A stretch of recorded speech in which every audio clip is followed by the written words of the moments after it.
clase. Vamos a grabar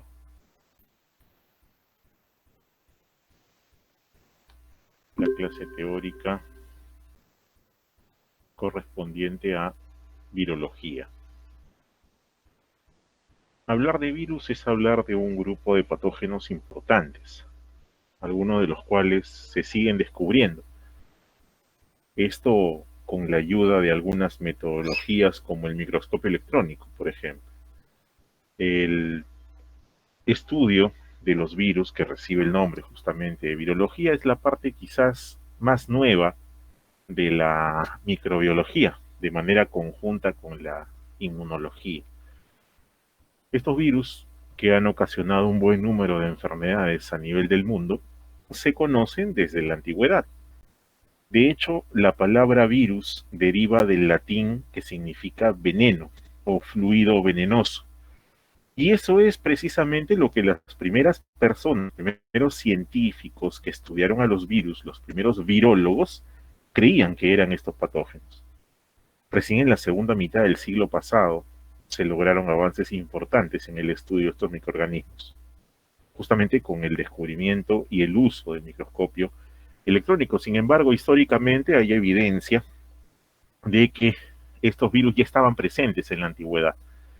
Ya les había presentado en la clase práctica esta estela del antiguo Egipto, donde se evidencia, o se ve más claro aquí inclusive, cómo esta persona tiene la pierna más delgada y más corta que la pierna contralateral, y está apoyada además en un bastón o en un báculo, una secuela de polio. Una momia de un faraón, Ramsés V, con lesiones pustulosas.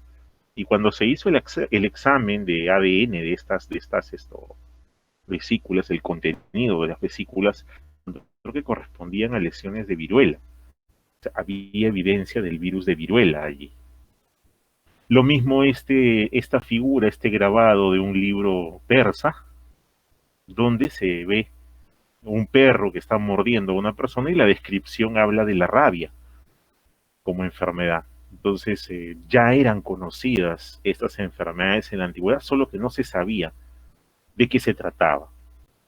Entonces hay enfermedades como el sarampión, la misma viruela, produjeron finales de imperios, de reinos, de países, entre ellos el Imperio Romano. Terminó por una epidemia de viruela y de sarampión.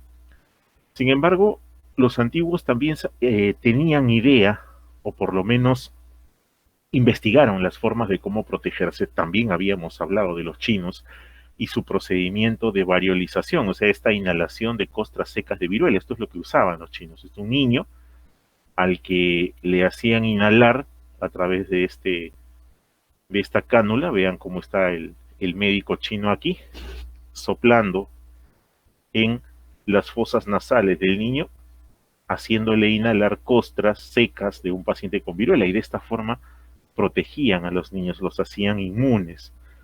Entonces, este virus puede ser capaz de causar muchas enfermedades transmisibles. Se descubre a partir del estudio de agentes infecciosos que no eran bacterias, porque al utilizar filtros podían atrapar a las bacterias por el tamaño, pero estos virus no podían ser atrapados. Entonces, esto fue motivo inclusive de un premio Nobel. El médico que ven aquí, Peter Medawar, él ganó un premio Nobel justamente por el descubrimiento de la estructura de los virus.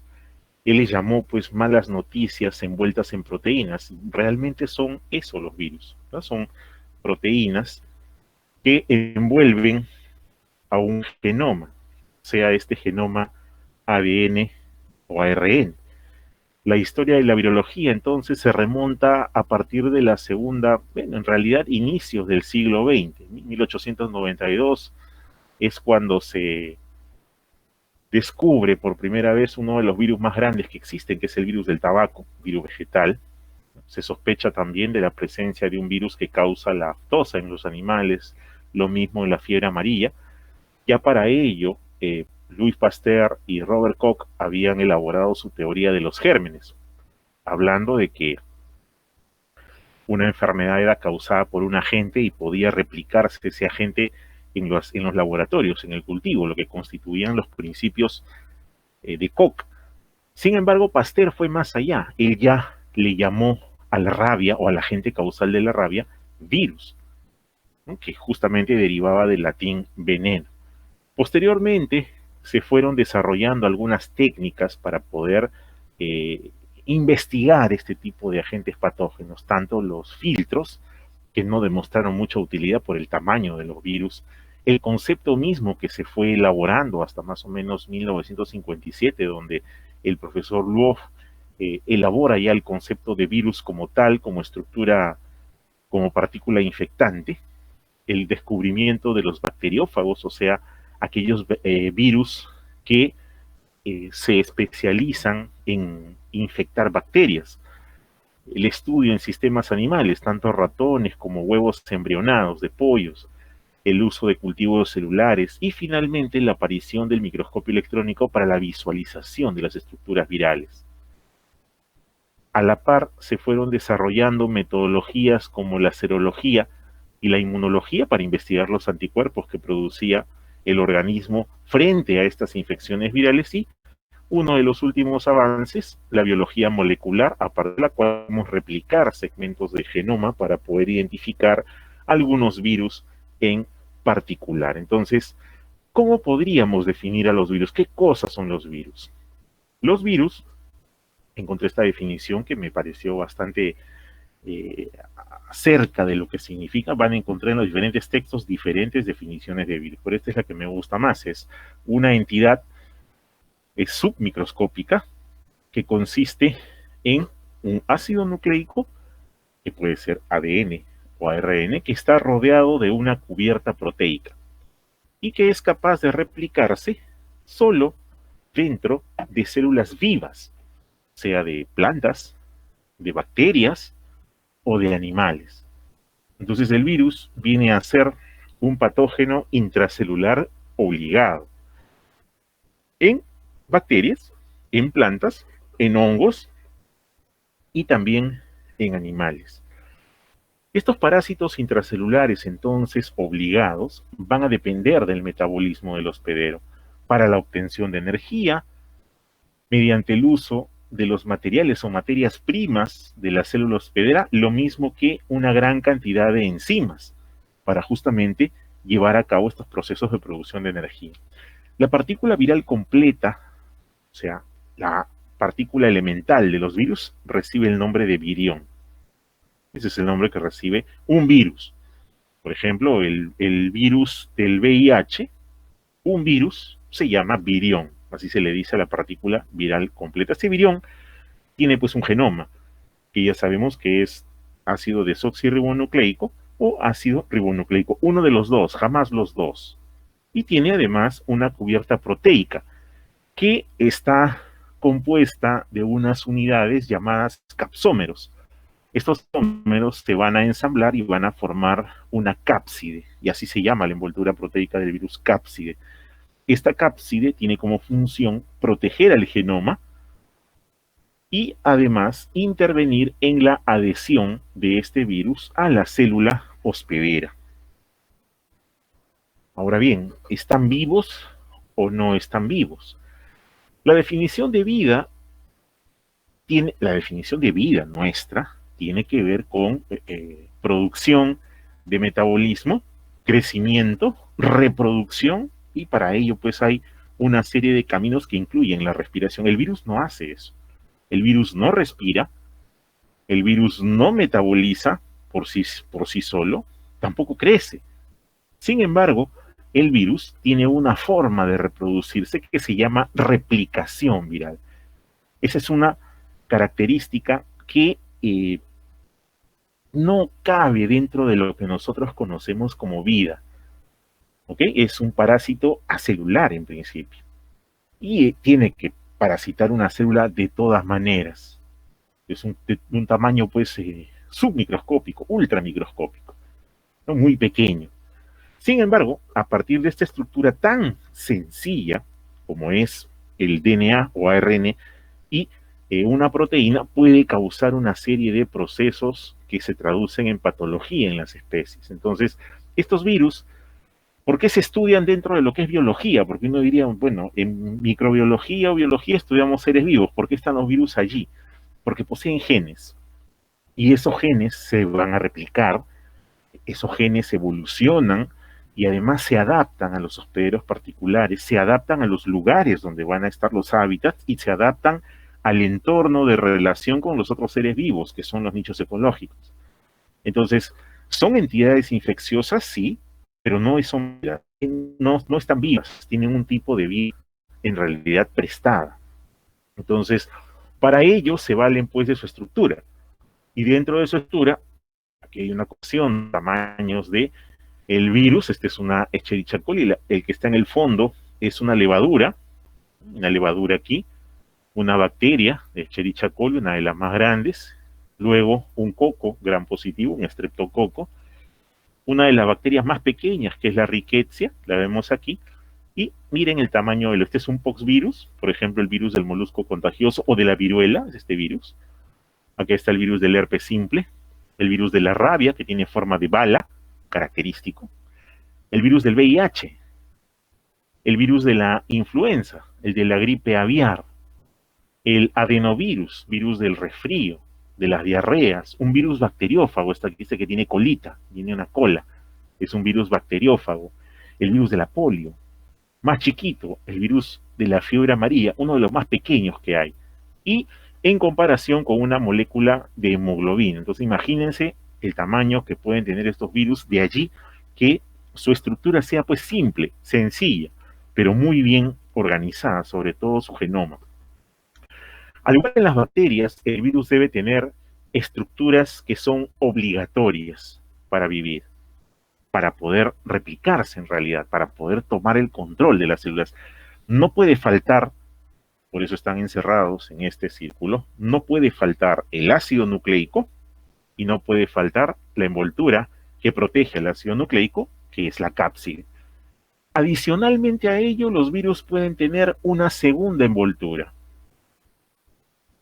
Esa segunda envoltura es generalmente una envoltura lipídica o lipoproteica y es tomada de la célula hospedera. A eso se le dicen, a esos virus que tienen esa segunda envoltura, se le dicen pues virus envueltos, ¿no? Y a los que no las tienen, a los que solo tienen cápside, se les dice virus desnudos, una diferencia entre ellos. Lo mismo pasa en el core central, o sea, dentro de la cápside hay ácido nucleico, no puede faltar el ácido nucleico, uno de los dos, o ADN o ARN, y también existen algunas proteínas de matriz y algunas enzimas que no necesariamente están presentes en todos los virus, porque para eso tiene el genoma. En el genoma está la receta para producir todo, así que no necesita tener las enzimas y llevarlas consigo. Mientras menos equipaje tenga, mucho más efectivo será en su patogenia.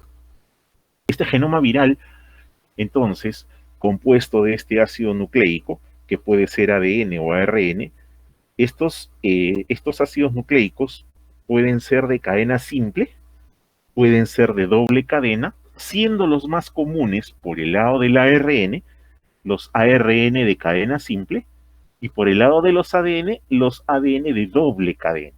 Esos son los virus más comunes en la presentación en la naturaleza. En el caso de los virus ADN de doble cadena y en el caso de los virus ARN, aquellos de cadena simple. La cápside, aquella primera envoltura proteínica, netamente proteínica, tiene subunidades que se van a llamar capsómeros. Y estos a su vez van a tener otras subunidades que se llaman protómeros. Estos capsómeros se van a autoensamblar. En el proceso de replicación del virus se autoensamblan y tienen formas generalmente simétricas. Su simetría puede ser helicoidal. ¿Va? Aquí vemos una simetría helicoidal. Su simetría puede ser icosaédrica. Aquí está la simetría icosaédrica. O una simetría compleja. ¿A qué se debe esto? A la estructura particular de cada virus, de cada especie de virus.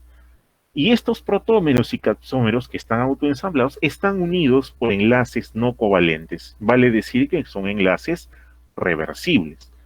¿Y por qué son reversibles? Porque cuando este virión invada una célula hospedera, esto se va a desarmar. La cápside se va a desarmar. ¿Para qué? Para dejar salir al genoma dentro del citoplasma de la célula hospedera. Y eso va a servir obviamente para su replicación. La envoltura está compuesta de una membrana lipídica que tiene a veces proteínas, como estas espigas que vemos aquí, estos spikes. Esta envoltura, que no está presente en todos los virus, rodea a la nucleópside. La rodea. Esta envoltura, que tiene estas espículas que sirven justamente para poder adherirse a la célula hospedera, suelen tener estructuras derivadas de la membrana celular del hospedero. Vale decir que en el momento de su replicación, al momento de salir, y generalmente salen por gemación, se roban un pedazo de membrana de la célula hospedera y eso les sirve en su mecanismo de patogenicidad para poder unirse a otra célula hospedera. Entonces, esta membrana lipídica que la poseen los virus llamados envueltos está compuesta de lípidos más proteínas virales y es una membrana que le va a brindar antigenicidad al virus. ¿Qué significa eso? Significa que esta envoltura le va a permitir al sistema inmunitario reconocer las estructuras virales. Oiga, entonces solamente reconoce a los envueltos, no, también reconoce a los virus llamados desnudos. ¿Y cómo reconoce a los virus llamados desnudos? A partir de las proteínas de la espiga que están presentes en la nucleocápside. A partir de esta proteína de espiga es que la célula hospedera los va a reconocer y también nuestro sistema inmunitario, independientemente de su forma, sea de forma icosaédrica o sea de forma helicoidal, tenga envoltura o no la tenga. Los virus se han clasificado y siempre se ha querido encontrar la clasificación más perfecta posible, algo que es difícil, dada la variedad de virus que hay, pero sin embargo, a pesar de ello, existen unos criterios para poderlos clasificar. ¿Cómo los clasificamos? A eso se le llama taxonomía viral. Estamos siguiendo algunas características virales para separarlos, como por ejemplo el tipo y la estructura del ácido nucleico viral, vale decir, ¿es un ADN o es un ARN? ¿Tiene cadena simple o tiene cadena doble? La estrategia utilizada en su replicación, ¿se replican en el citoplasma? ¿Se replican en el núcleo? ¿Se replican en el núcleo y luego utilizan la maquinaria en el citoplasma? ¿Utilizan la enzima transcriptasa reversa? Entonces, todos esos criterios sirven para su clasificación también. El tipo de simetría, aquellos virus icosaédricos, aquellos virus helicoidales, aquellos virus envueltos, lo mismo que la envoltura. ¿Tienen envoltura? No tienen envoltura. Entonces, en base a esas características se hace la taxonomía viral y existen entidades que se encargan de utilizar estos criterios y combinarlos de la mejor manera para poder utilizar su clasificación. ¿Quién rige esto? La entidad internacional que rige la clasificación de los virus se llama el Comité Internacional de Taxonomía de Virus. El Comité Internacional de Taxonomía de Virus revisa cada cierto tiempo las clasificaciones de virus. Cada vez se va encontrando más especies y diferenciándolas más a partir del análisis de sus ácidos nucleicos. Entonces, taxonómicamente los ordena en órdenes, familias, subfamilias, géneros y especies. Es una clasificación para poder estudiar a los virus de acuerdo a sus características comunes. Hay otras clasificaciones, como por ejemplo los árboles filogenéticos, que están basados en las secuencias genómicas del virus y nos indican sobre todo relaciones entre virus. Vale decir, estos virus están relacionados entre sí porque comparten un segmento génico o porque de repente evolucionó uno de otro o mutó uno de otro. Entonces eso es importante para poder relacionarlos en cuanto a su patogenia. Y hay una clasificación adicional que también se usa mucho, que es la clasificación de Baltimore. La clasificación de Baltimore está basada en cómo el virus se replica, o sea, qué tipo de genoma tiene y cómo usa ese genoma para su transcripción. Y para ello se clasifican pues en 7 grandes grupos. Es otra clasificación bastante usada. Entonces, nuestra taxonomía viral nos ha servido para separar, aquí vemos la mayoría de los criterios presentes, de acuerdo a los ácidos nucleicos, ARN y ADN. Como ustedes pueden apreciar, los ARN son más numerosos que los ADN, y dicho sea de paso, los ARN son más peligrosos que los ADN, causan enfermedades agudas, matan más rápido. También tenemos a la simetría de la cápside, icosaédricos, helicoidales, complejos, envueltos. La arquitectura del genoma, dependiendo de cuántos segmentos tienen, si es de doble cadena, si es de cadena simple, es segmentado, es un genoma completo, es un genoma circular, es un genoma lineal, es de sentido positivo o de sentido negativo. Y a partir de ahí viene pues la clasificación de Baltimore. Eso nos permite darle nombre a las familias de los virus, ¿no? Establecer algunas medidas en cuanto al cuánto mide cada virión y cuál es el tamaño de su genoma. O sea, aquellos virus que tienen el genoma más grande, por lo general, son virus muy complicados, como por ejemplo el herpes. Los grupos de herpes virus, de virus DNA, es un virus icosaédrico que tiene una envoltura y que tiene un DNA lineal.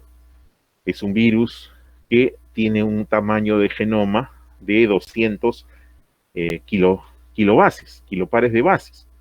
Entonces tiene dentro de su estructura genómica una serie de codificación de enzimas, de estrategias de replicación y además de estrategias de evasión inmunitaria que los hace bastante especiales. Por eso hay un grupo, una subclasificación de todos los grupos de virus herpes, que son 8 en el momento.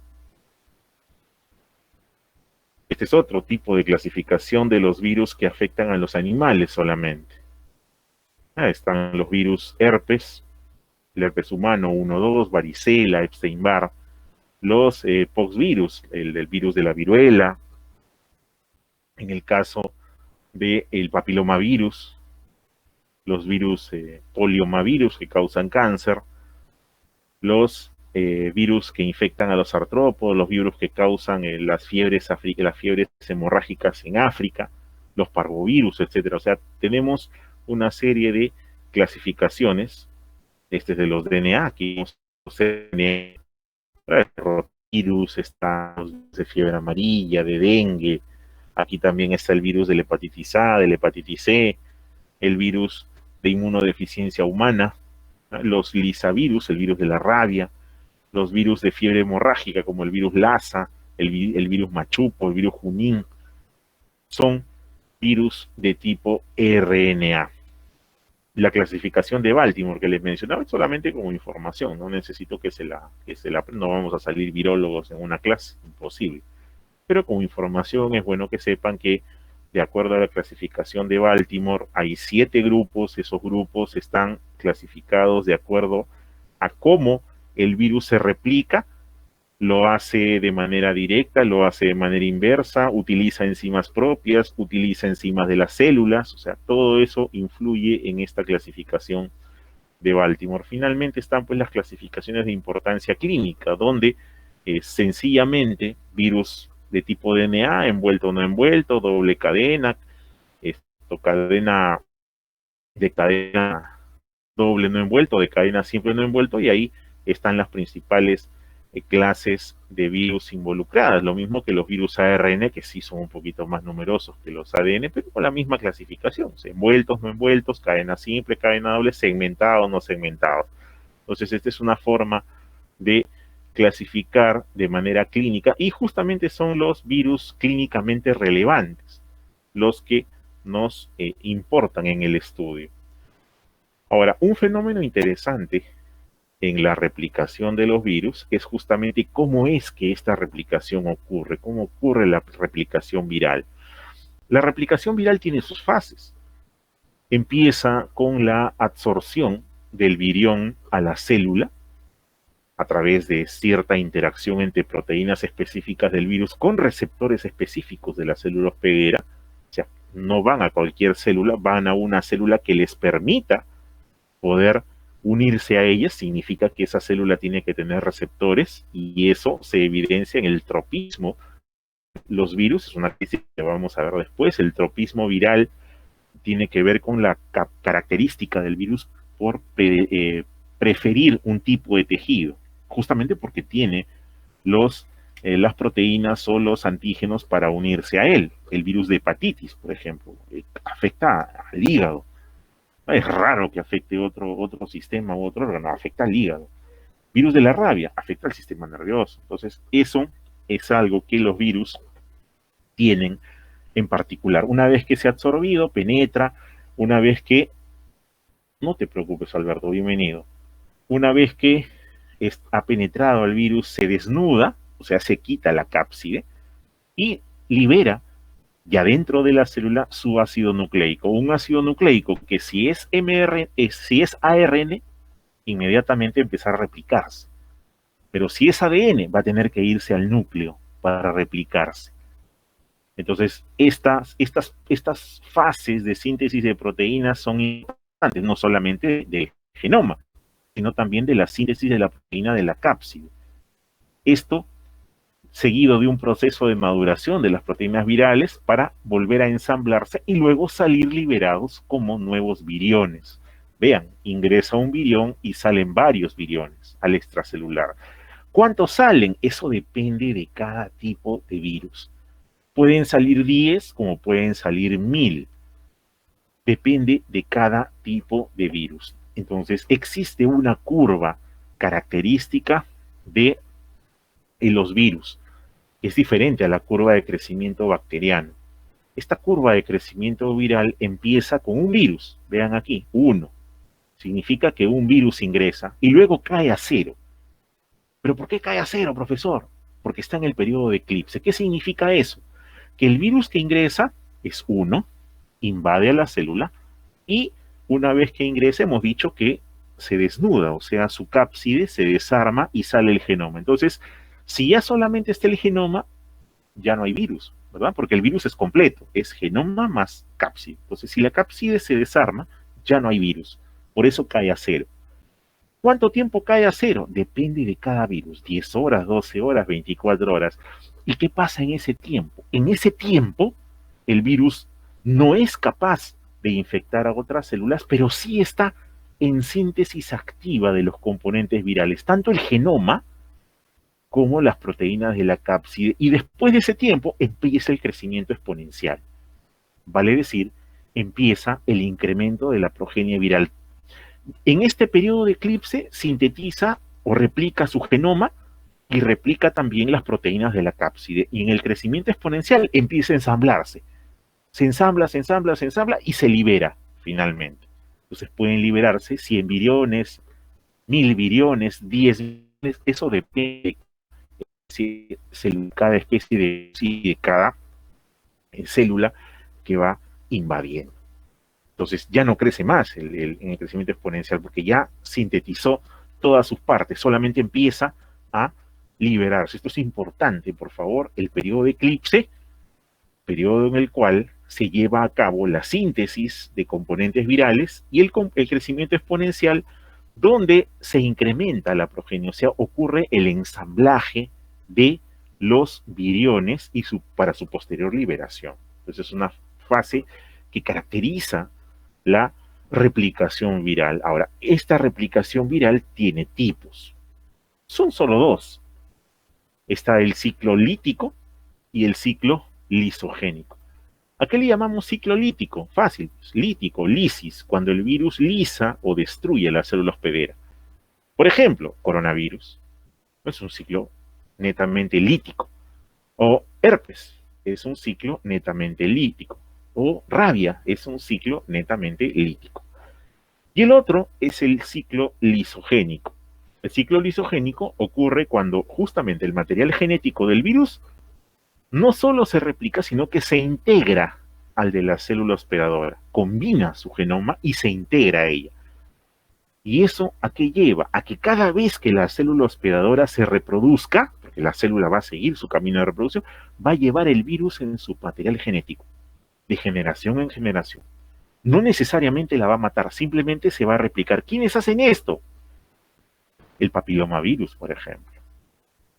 El herpes virus pueden hacer ese tipo de ciclo lisogénico también. El herpes hace de los dos, hace lítico y hace lisogénico. Generalmente los virus que causan cáncer hacen este ciclo lisogénico adicional. Entonces, ¿cómo se estudiaron estos ciclos líticos y lisogénicos? A partir del estudio de los virus bacteriófagos. Entonces, se fue viendo cómo era que estos virus bacteriófagos se iban replicando. En algunos casos destruían a la célula, en otros casos no la destruían, permanecían con la división celular. Y eso nos llevó a estudiar inclusive sus pasos o etapas en su replicación. El ciclo lítico tiene 5 etapas o 5 fases. Está la fijación, donde el virus se une a la célula hospedera. Se llama también adsorción con D.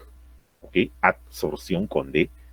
Está la segunda fase o etapa, que es la penetración o infección en sí, cuando el virus ya ingresó a la célula hospedera. Está la tercera fase, que es la de multiplicación o replicación. Y está finalmente la fase de ensamblaje y luego la fase de lisis o de liberación. La fase 1, la fase de fijación. ¿Quiénes interactúan? Las proteínas de la cápside, si es el virus desnudo, o las proteínas de envoltura, si es un virus envuelto. ¿Con quién interactúan? Con el receptor específico de membrana de la célula hospedera.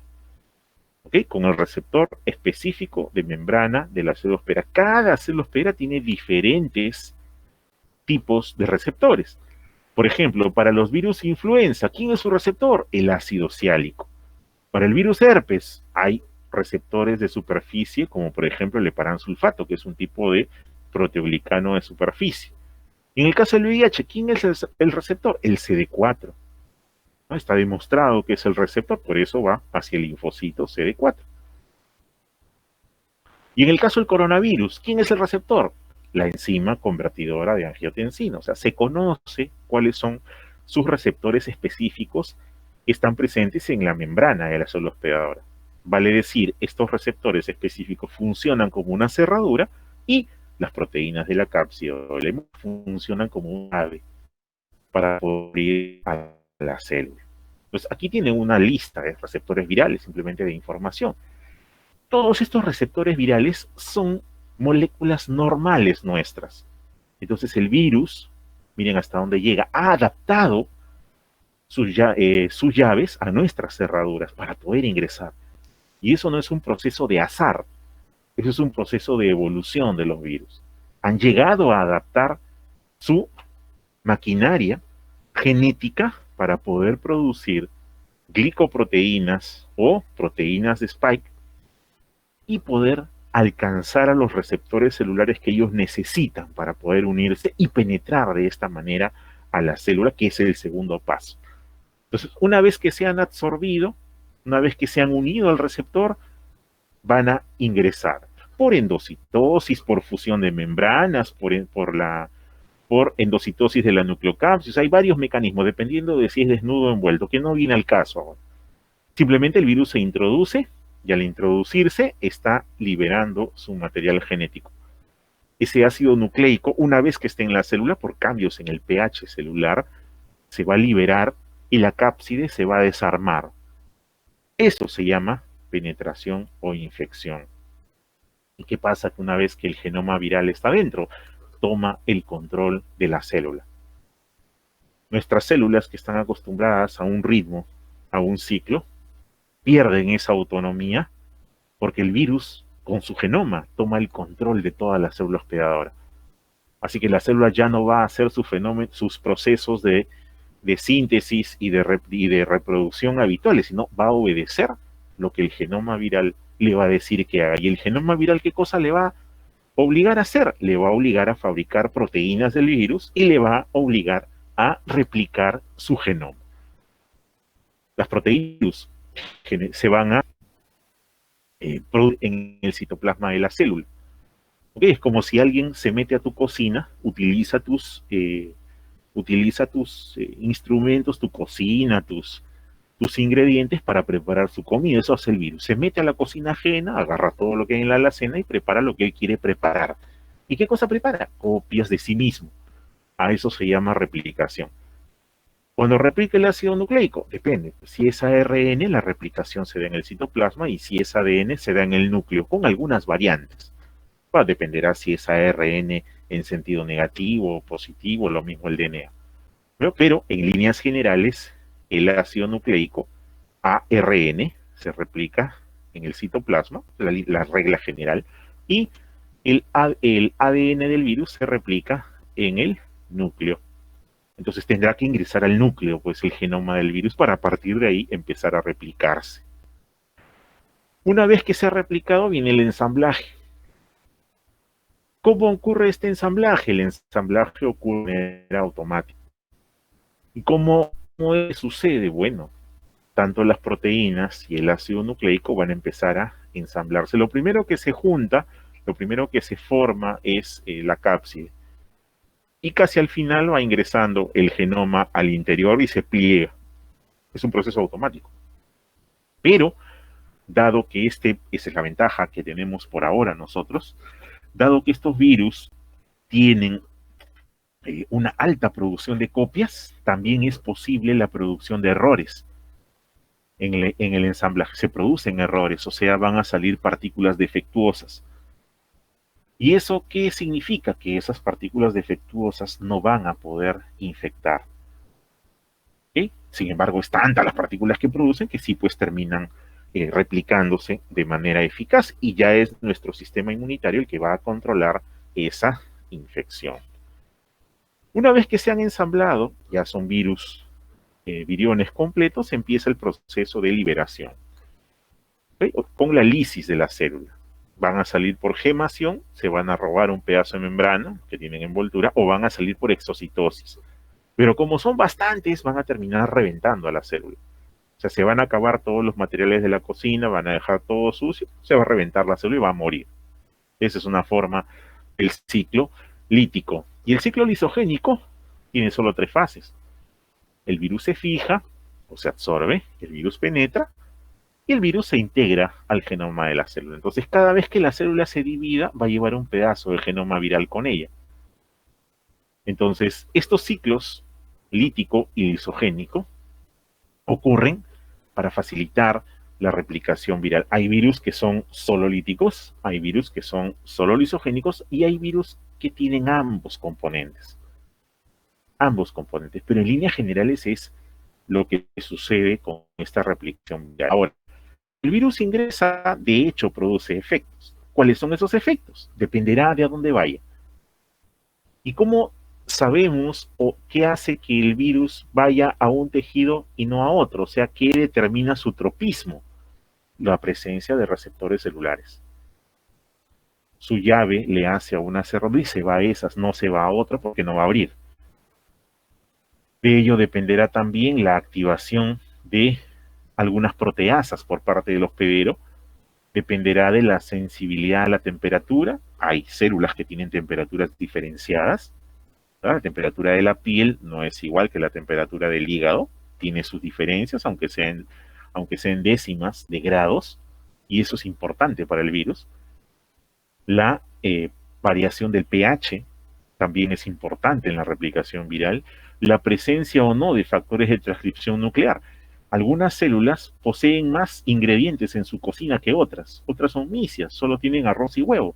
En cambio, otras te permiten preparar, pues no sé, un arroz chaufa.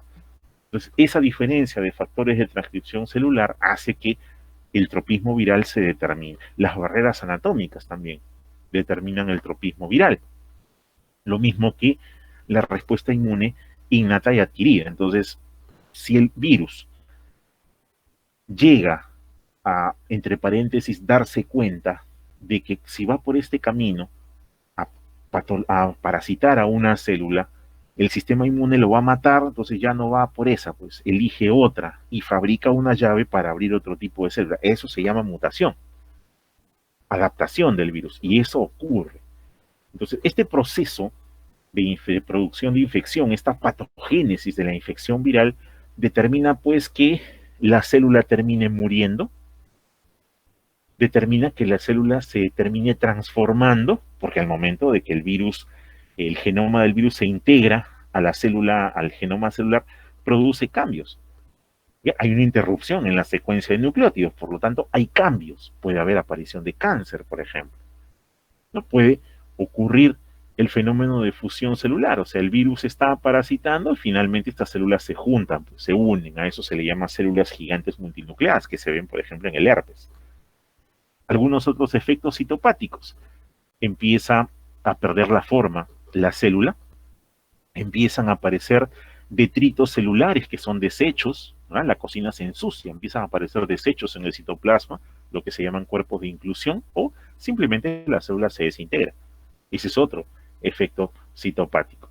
Ahora, los efectos pueden ser pues, pequeños, pueden ser efectos no detectables, pueden alterarse inclusive la especificidad antigénica de la superficie celular, pueden haber infecciones latentes que causen transformación, papilomavirus, por ejemplo, o puede ocasionar la muerte celular que expresa genes que interrumpen funciones del hospedero. Entonces, todos estos hallazgos determinan la presencia del conocido efecto citopático, y cada especie de virus tiene un efecto citopático característico. Por ejemplo, los papovavirus se caracterizan por producir vacuolas en el citoplasma. Los paramyxovirus, los coronavirus, producen formación de sincitios, o sea, fusiones de células. Los herpes virus rompen los cromosomas. O sea, cada tipo de virus causa un efecto citopático diferente y característico. Existen diferentes tipos de infección viral. Están las infecciones virales agudas, las infecciones llamadas persistentes, que pueden ser latentes o crónicas, y las infecciones que transforman a las células en malignidad, o sea, aquellas que producen cáncer. ¿Sí? Agudas, las persistentes, que pueden ser latentes o crónicas, y las que transforman la célula en una célula maligna, o sea, las que crean cáncer. Ahora, estas infecciones latentes pueden reactivarse con el tiempo. Las infecciones agudas generalmente son localizadas, están ubicadas en un sitio específico, el virus se disemina por la sangre, eso se llama viremia, y se disemina justamente a los tejidos. Ejemplo de infección aguda, el rinovirus. ¿Qué causa el rinovirus? Como vamos a ver en un ratito, causa el resfrío común. Pero ¿qué otros tipos de infección aguda puede haber? Bueno, está la fase aguda del citomegalovirus, la fase aguda de del virus varicela zoster, justamente la varicela, el virus sincitial respiratorio, el sarampión también tiene una fase aguda, la rubiola, la hepatitis B, la polio tiene fase aguda. La infección persistente. La infección persistente es aquello que es en el tiempo, episodio de activación. ¿Cuáles son? Bueno, la varicela empieza con un periodo, una infección aguda, entra en latencia, el virus va a ubicarse en las neuronas, se va a almacenar allí y periódicamente se va a activar. ¿Por qué? Porque va a haber, por ejemplo, disminución del sistema inmunitario, una disminución de la vigilancia, el virus va a salir de nuevo y va a producir el zóster. El virus que produce varicela es el mismo que produce zóster. O sea que los que han hecho varicela pueden hacer zóster, sí. Todos no, todos no. Algunos van a hacer, no todos. Las infecciones crónicas, aquellas infecciones que van a permanecer a lo largo de la vida, por ejemplo, hepatitis B o hepatitis C, donde el virus se va a meter al hígado y nunca va a salir. Se va a replicar, se va a replicar, se va a replicar, así que va a haber viremia. El virus va a viajar por la sangre, por eso es que se transmite pues por sangre, pero también por relaciones sexuales, porque el virus tiene altas concentraciones en los fluidos sexuales, vale decir, la secreción vaginal, el semen, etc. Y puede transmitirse por vía sanguínea. El otro tipo de infección persistente es la infección lenta, ¿verdad? VIH, clásico.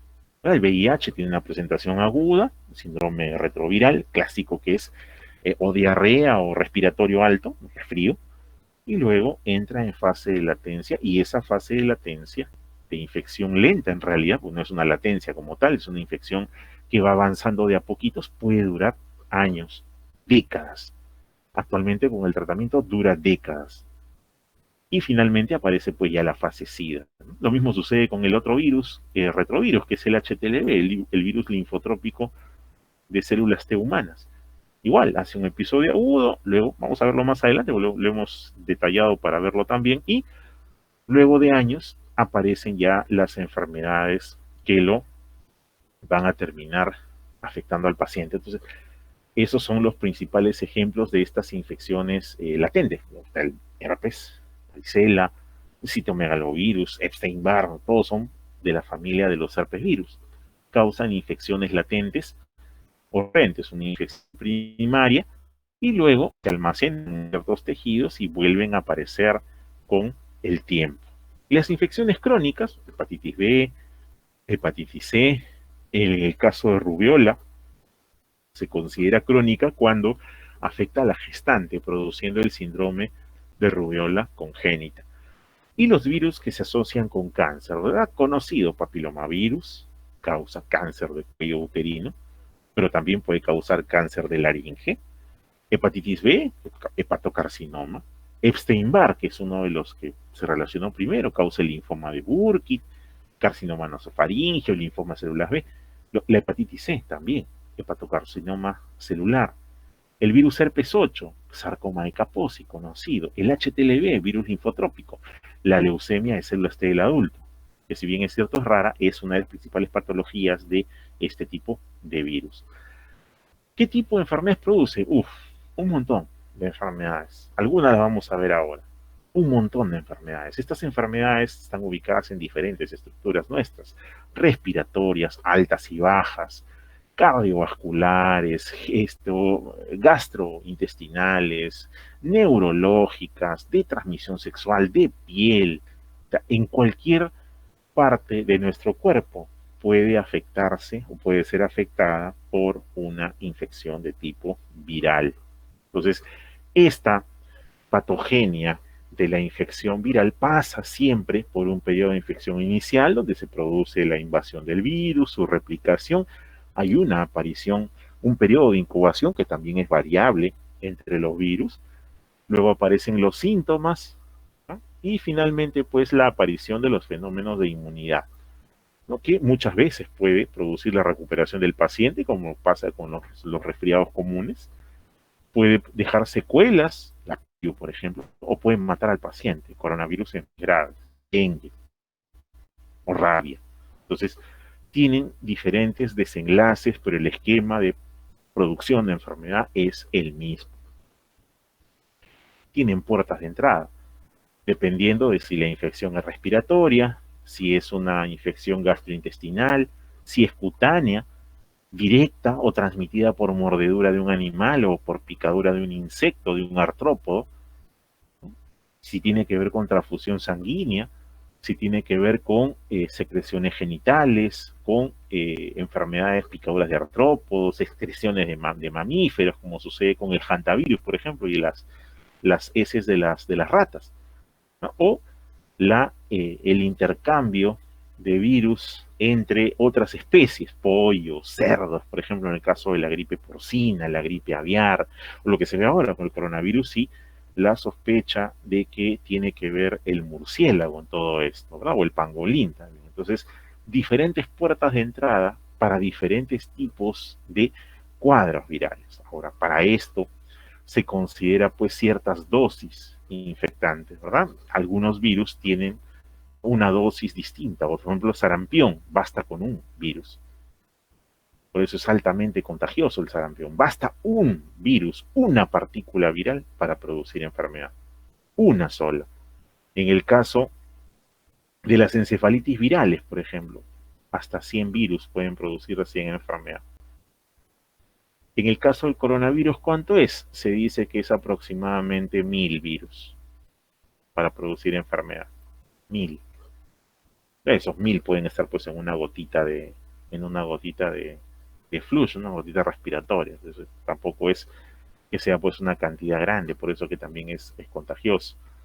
Entonces, estos virus, una vez que ingresan y hacen todo su esquema de replicación, van a viajar a los tejidos y generalmente viajan por sangre o por la linfa.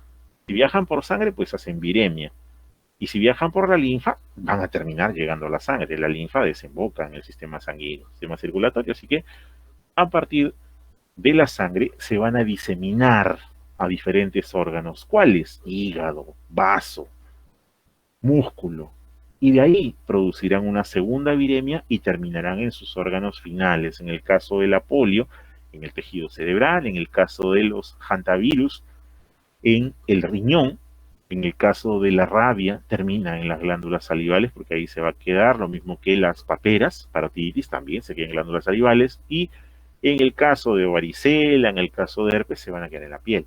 Entonces dependerá de cada virus el tipo de camino que va a seguir. Tenemos que saber, de acuerdo a su tropismo, elegirán un tipo de célula en particular. Ahora, estas puertas de entrada tienen que ver con sus mecanismos de transmisión. ¿Qué mecanismos de transmisión hay? Dos, horizontal y vertical. ¿Cuáles son los horizontales? La ruta respiratoria. ¿Qué ocurre con quiénes? Rinovirus, influenza, coronavirus. La ruta conjuntival, con virus respiratorios ocurre también. Hay conjuntivitis por adenovirus. El coronavirus también produce conjuntivitis. La ruta fecal-oral, los rotavirus, la polio, el poliovirus, el virus de la polio ingresa por la vía fecal-oral. La ruta sexual, VIH, hepatitis B, hepatitis C, papilomavirus. La vía urinaria, por ejemplo, el citomegalovirus, el virus de la fiebre hemorrágica Lassa, ingresan por la orina contaminada.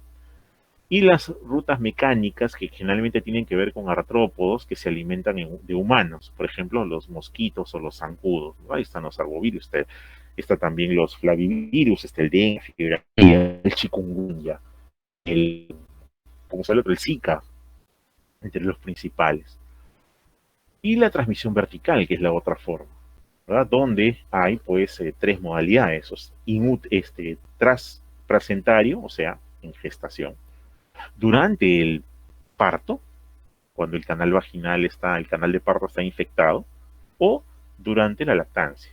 Esos son los tres momentos en los cuales se produce la transmisión vertical. No es solamente trasplacentaria. Puede ser antes del parto, durante la gestación, por ejemplo, citomegalovirus, rubiola, VIH. Durante el parto, hepatitis B, hepatitis C, herpes, el papilomavirus, el mismo VIH, y posparto o lactancia está VIH, citomegalovirus, hepatitis B o el virus linfotrópico humano de linfocitos T. Bien, ahora vamos a ver un panorama de cada una de las infecciones, por grupos. Vamos a verlo de manera general porque no vamos a cansarnos detallando, que no alcanzaría. Tenemos que hacer una clase pues, de 20 horas para poder detallar en parte algunas infecciones. Así que no se incomoden si es que vamos bastante ligeros, no es necesario. Hay algunas características que sí vamos a puntualizar, pero no todo en general. Las infecciones virales de las vías respiratorias son un problema de salud pública. ¿Por qué? Porque pues, es la primera causa de consulta y la primera causa de morbilidad, tanto en la población infantil como en la población adulta. Se calcula que más o menos al año ocurren casi 30 millones de casos de infecciones respiratorias. Y una de las principales causas de muerte, sobre todo en niños, son las infecciones respiratorias agudas. Más o menos 18%, niños menores de 5 años. Estos patógenos virales se asocian a mortalidad. No solamente el coronavirus, también el virus influenza, el virus sincitial respiratorio, los adenovirus están asociados con muerte, sobre todo en los niños pequeños, en los niños prematuros, en niños con comorbilidades, niños con inmunodeficiencia, con patología asociada. Y en el caso de los adultos, pues está en primer lugar también porque es una causa importante de consulta ambulatoria o de consulta hospitalaria, las neumonías, por ejemplo, las faringitis, las laringotraqueitis, y son una causa importante de ausentismo laboral, también escolar. Entonces aquí hay pues una tendencia a que se usen antibióticos, lo cual es no está indicado porque el virus, ¿qué le va a hacer el antibiótico al virus? ¿No? El antibiótico es para matar bacterias o para detener el crecimiento de las bacterias, pero a los virus no le va a hacer nada, entonces no es necesario aplicarlo. Ahora, ¿de qué va a depender que los virus ataquen a las vías respiratorias? Dependerá pues del curso clínico de la enfermedad, del tipo de virus, los tipos de factores de virulencia que tengan, la edad del hospedero, la predisposición genética, el estado inmunológico, la temperatura, la humedad, o sea, van a haber presentaciones estacionales también. Estos virus se caracterizan por afectar cierta parte del aparato respiratorio. Por ejemplo, los rinovirus básicamente están en la faringe, tanto en la rinofaringe como en la orofaringe. Ahí es raro que veamos pues una laringitis o una bronquiolitis, una neumonía por rinovirus, es rarísimo, a menos que el paciente sea inmunosuprimido. Pero no, se dan principalmente vía respiratoria alta. Los virus de parainfluenza tienen un poquito más de distribución. Los influenza sí son neumonía. El virus incital respiratorio mayormente son bronquiolitis. Bronquiolitis son los que se presentan. Entonces, esta presentación de las infecciones virales de vía respiratoria está interconectada con todo aquello, con toda estructura anatómica que tenga comunicación. Vale decir, nuestra naso y orofaringe tiene comunicación con el oído medio a través de la trompa de Eustaquio y tiene comunicación con los senos paranasales. Y además tiene comunicación con el ojo a través del conducto nasolacrimal.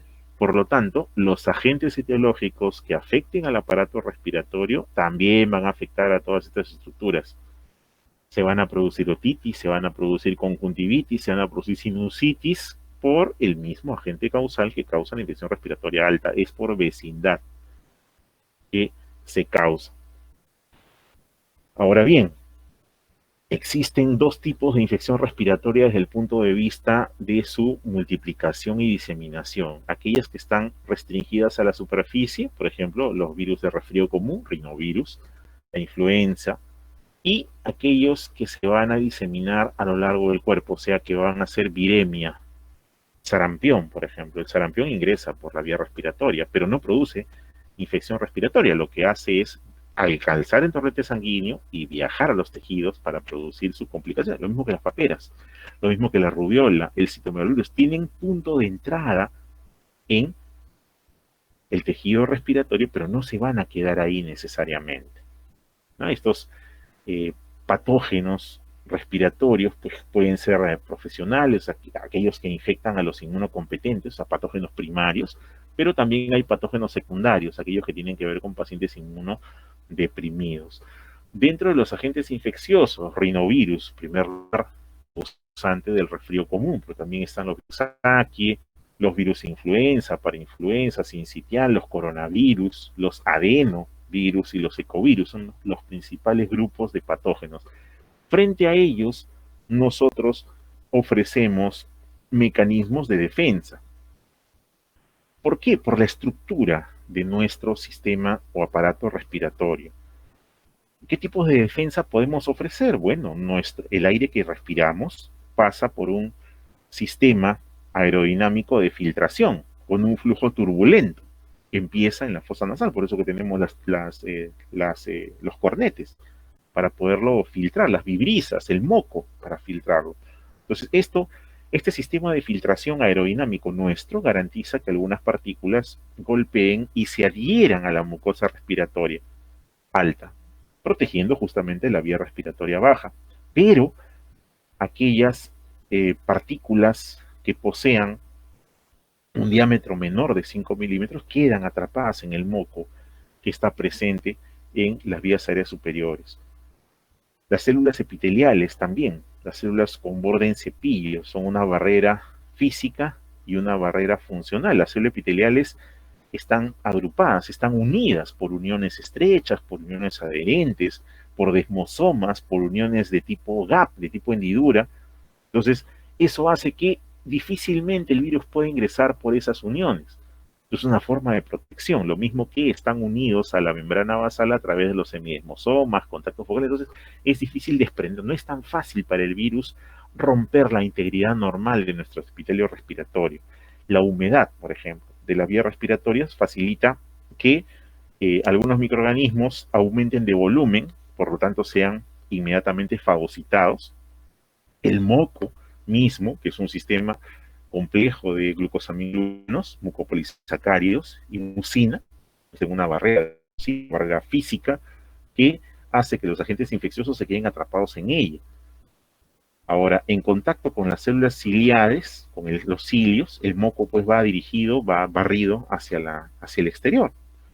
El movimiento ciliar de estas células impulsa a las partículas aéreas hacia la orofaringe para que sean o expectoradas, ¿no?, o sean deglutidas.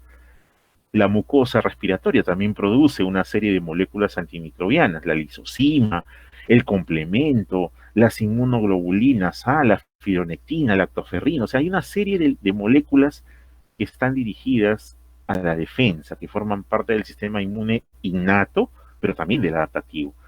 Los reflejos, la tos, el estornudo, sirven justo para eliminar partículas o elementos extraños. Y si ya el patógeno ha logrado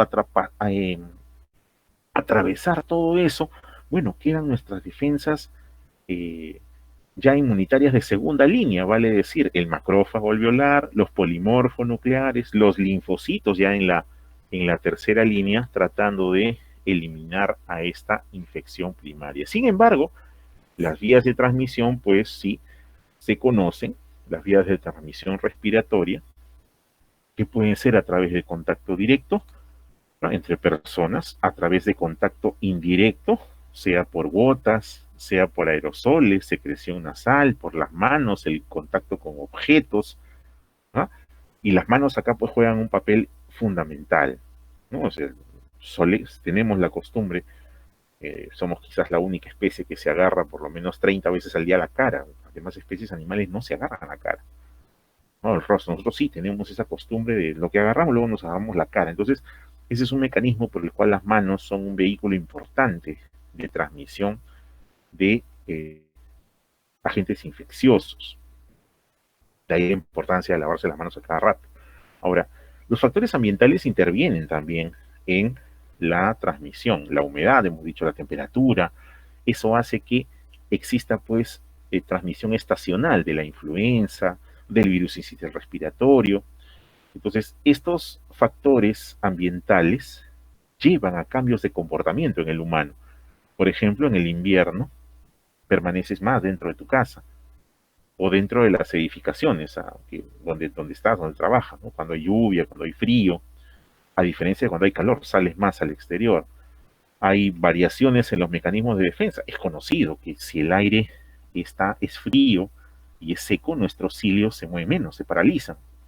¿Qué es lo que pasa, por ejemplo, cuando tomamos una bebida helada? Entonces los cilios dejan de funcionar. Por eso se asocia el consumo de bebidas frías con infección respiratoria. No es porque te enfrías y ya, sino que te enfrías, los cilios no se mueven, por lo tanto no eliminas los patógenos y te enfermas. Esa es la consecuencia de la inmovilización de los cilios producidas por el aire frío o por la temperatura fría. Estos mismos factores ambientales intervienen en los cambios en la estabilidad o en la infectividad del virión. La humedad ambiental por lo general estabiliza la partícula viral y el tamaño del aerosol. Entonces, cuando hay en áreas geográficas donde hay estaciones, la humedad absoluta es más importante que la humedad relativa para la transmisión de algunos virus como la influenza. En el caso de países tropicales o subtropicales donde está el nuestro, se detecta que la transmisión es estacional, ¿no? Y se correlaciona con el verano, con el invierno, a diferencia de otros países donde es completamente distinta, ¿no? Es permanente. La velocidad del flujo de aire, la ventilación, tienen que ver con la transmisión de virus respiratorios, ¿no? La tasa de transmisión de virus influenza, por ejemplo, disminuye si hay ventilación. Por eso se recomienda que debe haber ventilación. Los flujos de aire también juegan un papel importante en la diseminación de los virus en las áreas hospitalarias. Es otro factor ambiental a tener en cuenta. En cuanto a la patogénesis viral, la patogénesis de la infección viral respiratoria, que tiene que ver con los cambios anatómicos y funcionales del epitelio respiratorio, que va a explicar después los signos y síntomas que se van a presentar y las posibles complicaciones o infecciones secundarias que no siempre van a autolimitarse. Entonces, el primer efecto de la replicación viral va a ser la pérdida del epitelio de revestimiento. ¿Por qué? Porque el virus es pues lítico, destruye el epitelio de revestimiento. ¿Y ese epitelio qué cosa hacía? Bueno, el epitelio de revestimiento cumple la función de barrera física y funcional. Por lo tanto, esta muerte celular, estas alteraciones morfológicas van a conllevar pues a la pérdida de la protección del tejido subyacente. Entonces, estos virus que tienen efectos citopáticos, citotóxicos, el epitelio respiratorio, van a aumentar la apoptosis de la célula, van a matarla durante su ciclo lítico y van a llevar a la pérdida de la integridad del tejido. También esto se acompaña con alteración de los procesos de reparación tisular, porque el virus se liberan algunos factores para restaurar epitelio, pero algunos virus tienen o estimulan la liberación de otros factores para retardar esa reparación tisular. Hay virus, por ejemplo, que desarrollan estrategias para evadir el sistema inmune. O sea, nuestro sistema inmune innato, con algunas proteínas como el interferón, atacan a los virus. Pero los virus desarrollan estrategias como el bloqueo del interferón, por ejemplo, ¿no? O la perturbación de la señalización celular para que no haya interferón. Y de esa manera, pueda progresar la infección. Entonces, todo tiene que ver con sus mecanismos de patogénesis finalmente presentadas. Pero cada uno tiene pues su particularidad, esto es en general, ¿no? Empecemos con los rinovirus, que son quizás los virus más conocidos, los rinovirus. Los rinovirus que causan las infecciones respiratorias de la vía alta, estos rinovirus se descubrieron más o menos en 1960 utilizando un sistema de cultivos celulares. Entonces, estos rinovirus, que derivan del griego rino, que significa nariz, pertenecen al género Picornaviridae, son virus ARN chiquititos, que no tienen envoltura, o sea, son virus desnudos, que tienen una simetría icosaédrica, como ustedes ven, o sea, tienen 20 lados, una morfología similar a todos los picornavirus, tienen más o menos 150 serotipos, o sea, 150 compuestos diferentes de estos virus, y estos rinovirus crecen de manera óptima en 33 grados y en condiciones ácidas. Y se adaptan al medio, que es generalmente frío en la mucosa nasal. O sea, nosotros respiramos y respiramos el aire ambiental, 24, 23 grados, 18, ahorita 17. Entonces, en este frío, el virus debería de no progresar. Sin embargo, el virus se adapta a la temperatura óptima, que es 33 grados. Se queda justamente en la mucosa respiratoria. Al momento de que el aire ingresa con flujo turbulento en los cornetes, se calienta. Entonces, esa es una temperatura adecuada para nuestro rinovirus. Su genoma, como ustedes ven, es un genoma ARN, es un genoma de cadena sencilla, simple, lineal, cadena positiva, y su replicación se da después que el virus se ha unido a la célula hospedera a través de esta molécula que es el ICAM, la molécula de adhesión intracelular. Y luego de ello, la mayor parte de receptores es esta, hay otros receptores más, va a ingresar a la célula. Una vez que ingresa, va a liberar su genoma hacia el citoplasma y se va a replicar utilizando una replicasa intermedia. Bueno, este virus se libera por destrucción, por lo tanto es un virus lítico, netamente. Ahora, su proceso de replicación está confinado a las células de las vías respiratorias superiores, por eso es que causa este tipo de infección. Se propaga por aerosoles, por el contacto de las manos, se propaga por superficies contaminadas, por ejemplo, utensilios de cocina. Tiene un periodo de incubación corto, más o menos 2 a 3. Tú puede producirse la infección durante todo el año. Este rinovirus básicamente es primavera, verano, otoño. En invierno casi no, porque justamente vemos que la temperatura lo afecta, pero para el caso nuestro, primavera, verano y otoño son las épocas donde más se desarrolla. Los serotipos van circulando hasta que ya se logra la inmunidad de rebaño, porque cada serotipo tiene inmunidad diferente, que es protectora, dicho sea de paso. Los niños son más propensos que los adultos y el hecho de vivir en una familia grande le favorece la adquisición, pues se resfría uno, se resfrían toditos. Más o menos el riesgo es una vez por trimestre, o sea, cada 3 meses. Y lo malo es que no hay mucha inmunidad cruzada, o sea, te enfermas de un serotipo y la haces nomás la enfermedad, ¿no? Sin embargo, sus infecciones son pues leves, no tienen mucho impacto, no hay mucho ausentismo laboral y eh, su sintomatología, su parte clínica, tiene que ver pues con congestión nasal, estornudo, dolor de garganta, a veces cefalea, tos.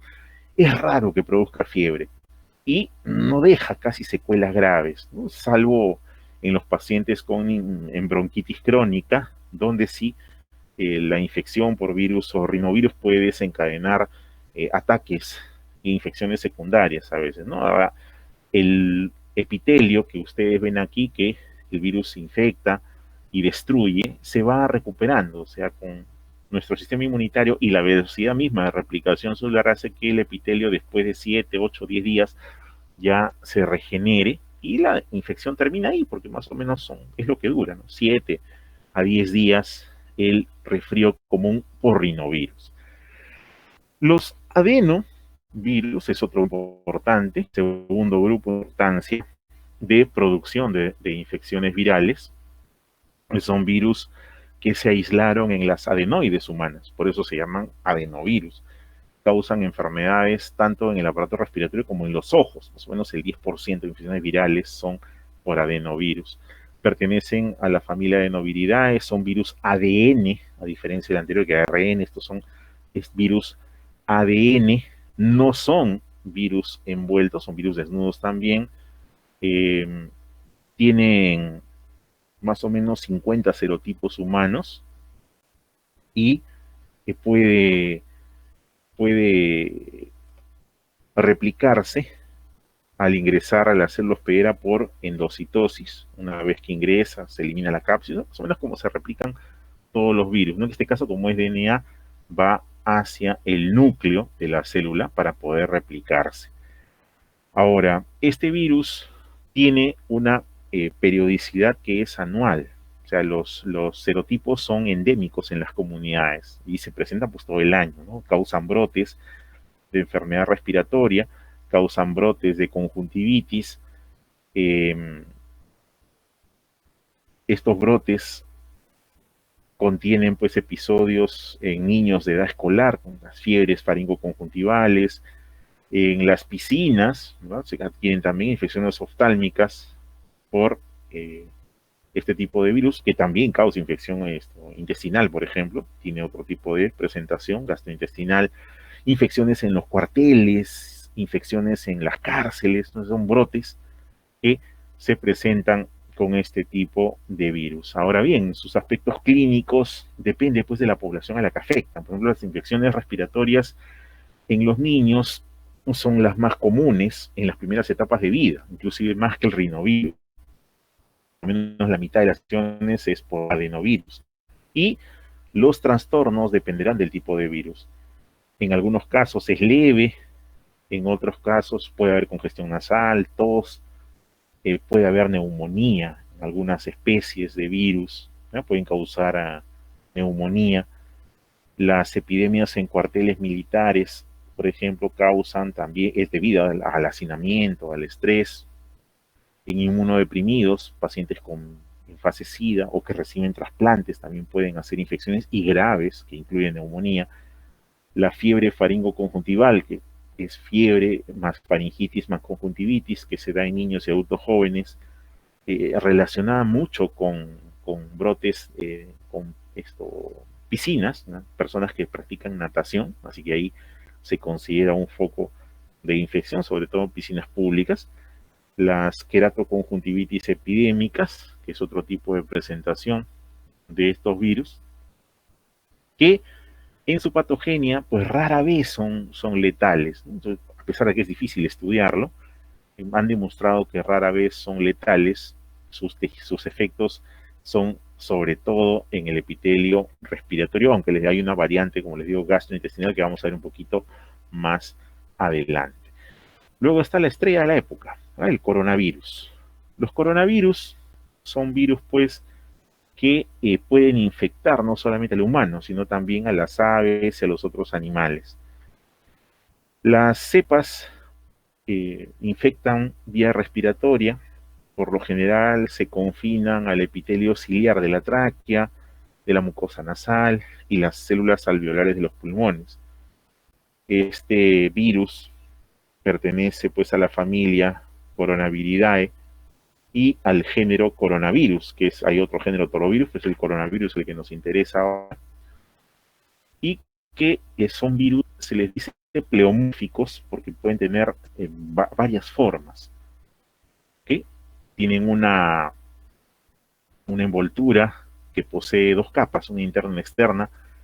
Estas capas están separadas por un espacio llamado translúcido. Tienen tres proteínas o tres capas proteínicas principales. La proteína matriz, que es una glucoproteína transmembrana. Luego está la proteína S o spike, que tiene tanta importancia ahora, sobre todo para la producción de la vacuna. Esta proteína spike o espiga, ¿no? Es importante. Y la tercera, pues, es la hemaglutinina esterasa, que tiene actividad hemaglutinasa y de esterasa, que tiene una función importante en la salida de los viriones.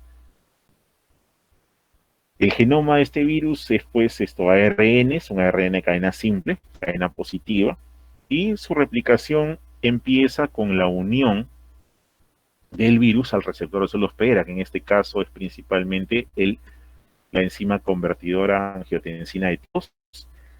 Una vez allí ingresó el virus, se va a liberar de la cápside, el genoma va a empezar a replicarse en el citoplasma mismo y luego se van a producir pues, las proteínas virales para ensamblarse y salir al exterior. Este es un virus lítico también, pues, pero sale pues por exocitosis. En cuanto a su epidemiología, estamos viendo, causa epidemias cada cierto tiempo. La peor es la que estamos viendo ahora, la del COVID, el SARS-CoV-2. Hemos visto anteriormente el SARS-CoV-1, que salió pues también en China en 2002, y también el MERS, que es el del Medio Oriente, que se vio algunos años después. Este SARS-CoV-2 actualmente detectado en el fines del año pasado, que está causando una gran cantidad de muertes. Esta es la sala situacional el 28 de julio, teníamos ya un número importante de fallecidos, ahorita pasamos los 22.000, entonces se actualiza todos los días en diferentes regiones y lo mismo que alrededor del mundo. El coronavirus tiene un espectro de enfermedad bastante variable que lo está llevando a llamar como una enfermedad imitadora, porque presenta desde síntomas respiratorios, síntomas neurológicos, síntomas digestivos e inclusive síntomas psiquiátricos.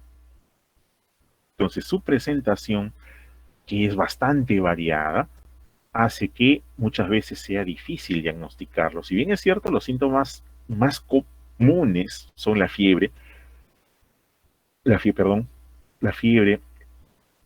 y la tos, ¿no? No dejan de aparecer otros, por ejemplo, cefaleas, dolores musculares, la pérdida del olfato, la pérdida del gusto, la diarrea, la debilidad muscular, el mareo, la sensación de dolor torácico. O sea, hay una serie de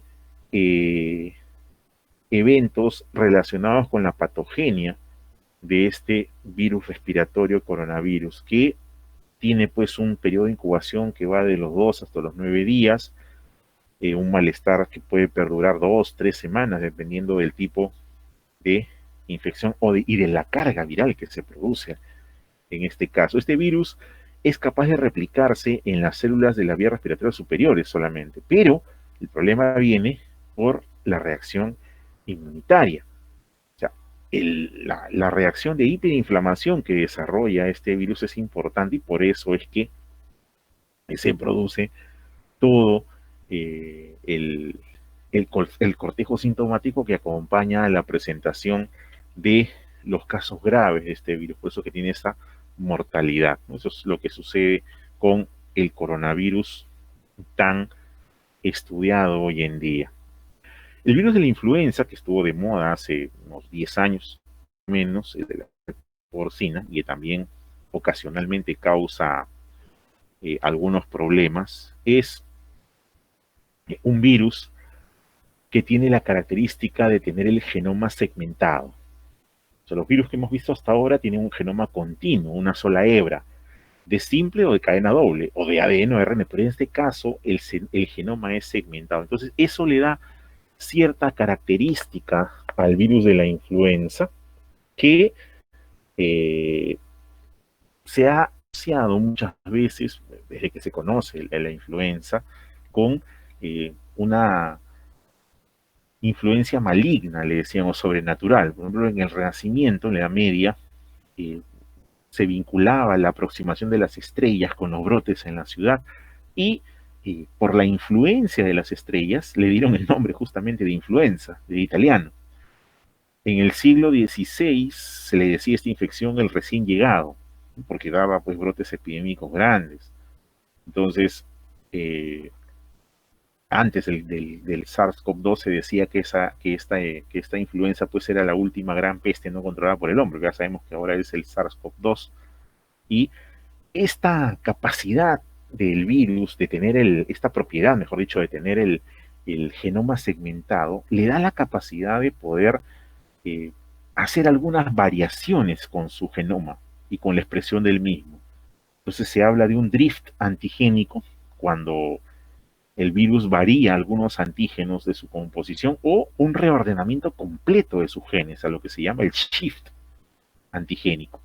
¿Y esto lo hace para qué? Para evadir la respuesta inmunitaria de sus perros y poder replicarse, poder diseminarse. Entonces, este es un virus que ya existía desde hace 10.000 años.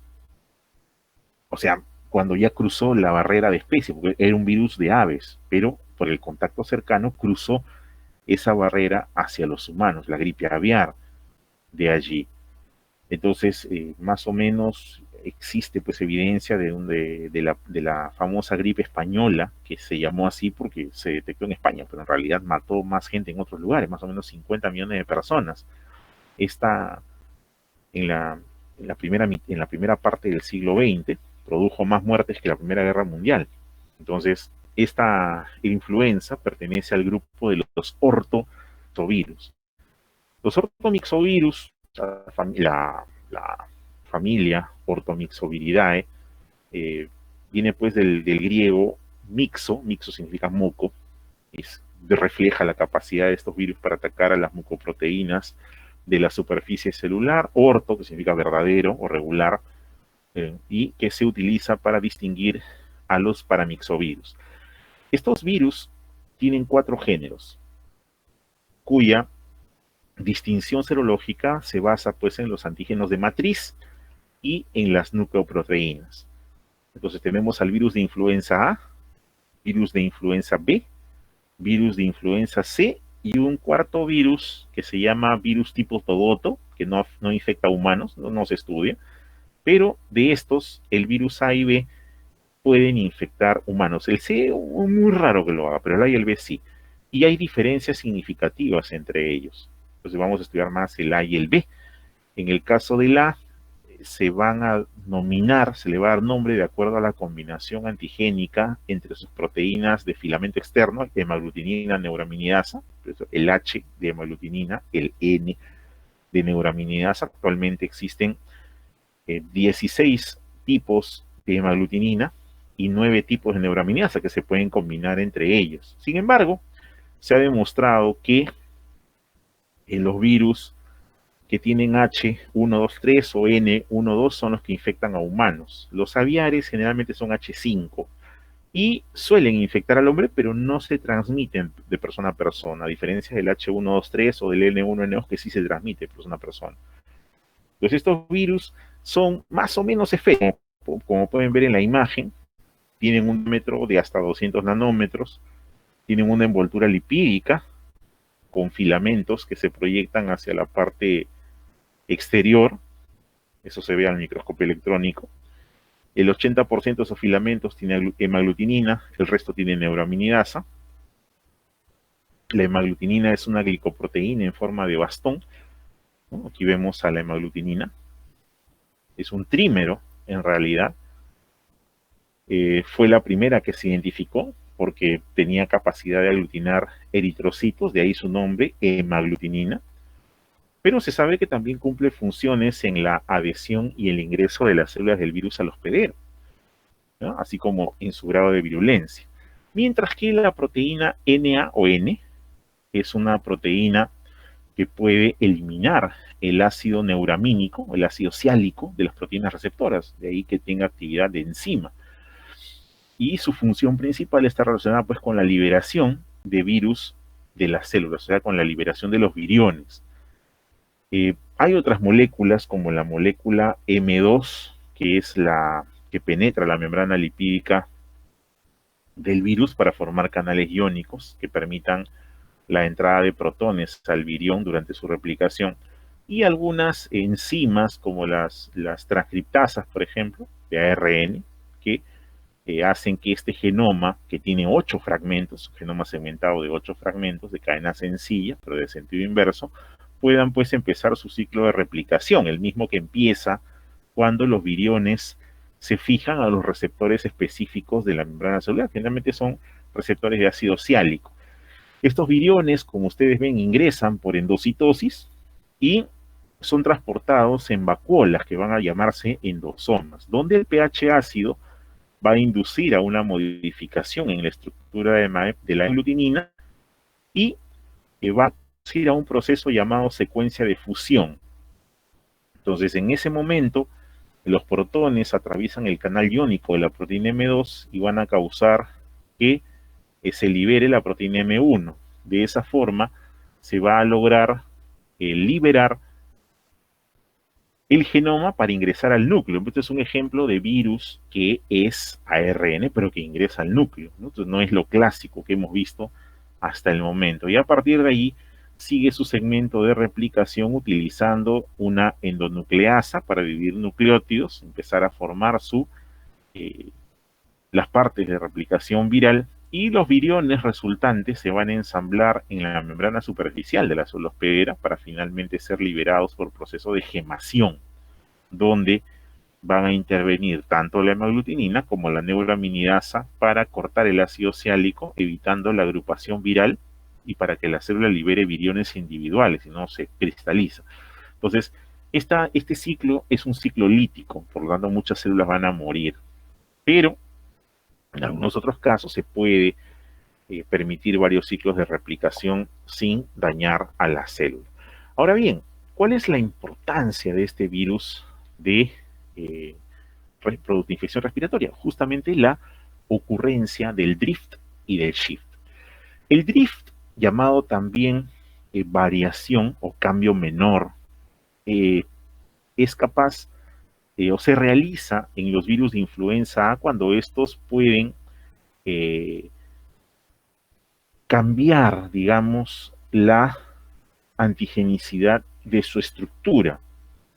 Y esto lo hacen como cambios graduales, con mutaciones puntuales en la hemaglutinina y en la neuraminidasa. Y ocurre en la influenza A y también en la influenza B. Se le dice el K menor. No sé si ustedes observan en esta, voy a señalar aquí, el virus A, por ejemplo, y el virus B se interrelacionan y se produce un virus C. El A y el B y el virus C. Vean las figuras geométricas de la superficie, que es justamente la hemaglutinina y la neuraminidasa. O sea, tenemos aquí un redondito y un triángulo, y aquí un triángulo y un rodito de diferente color.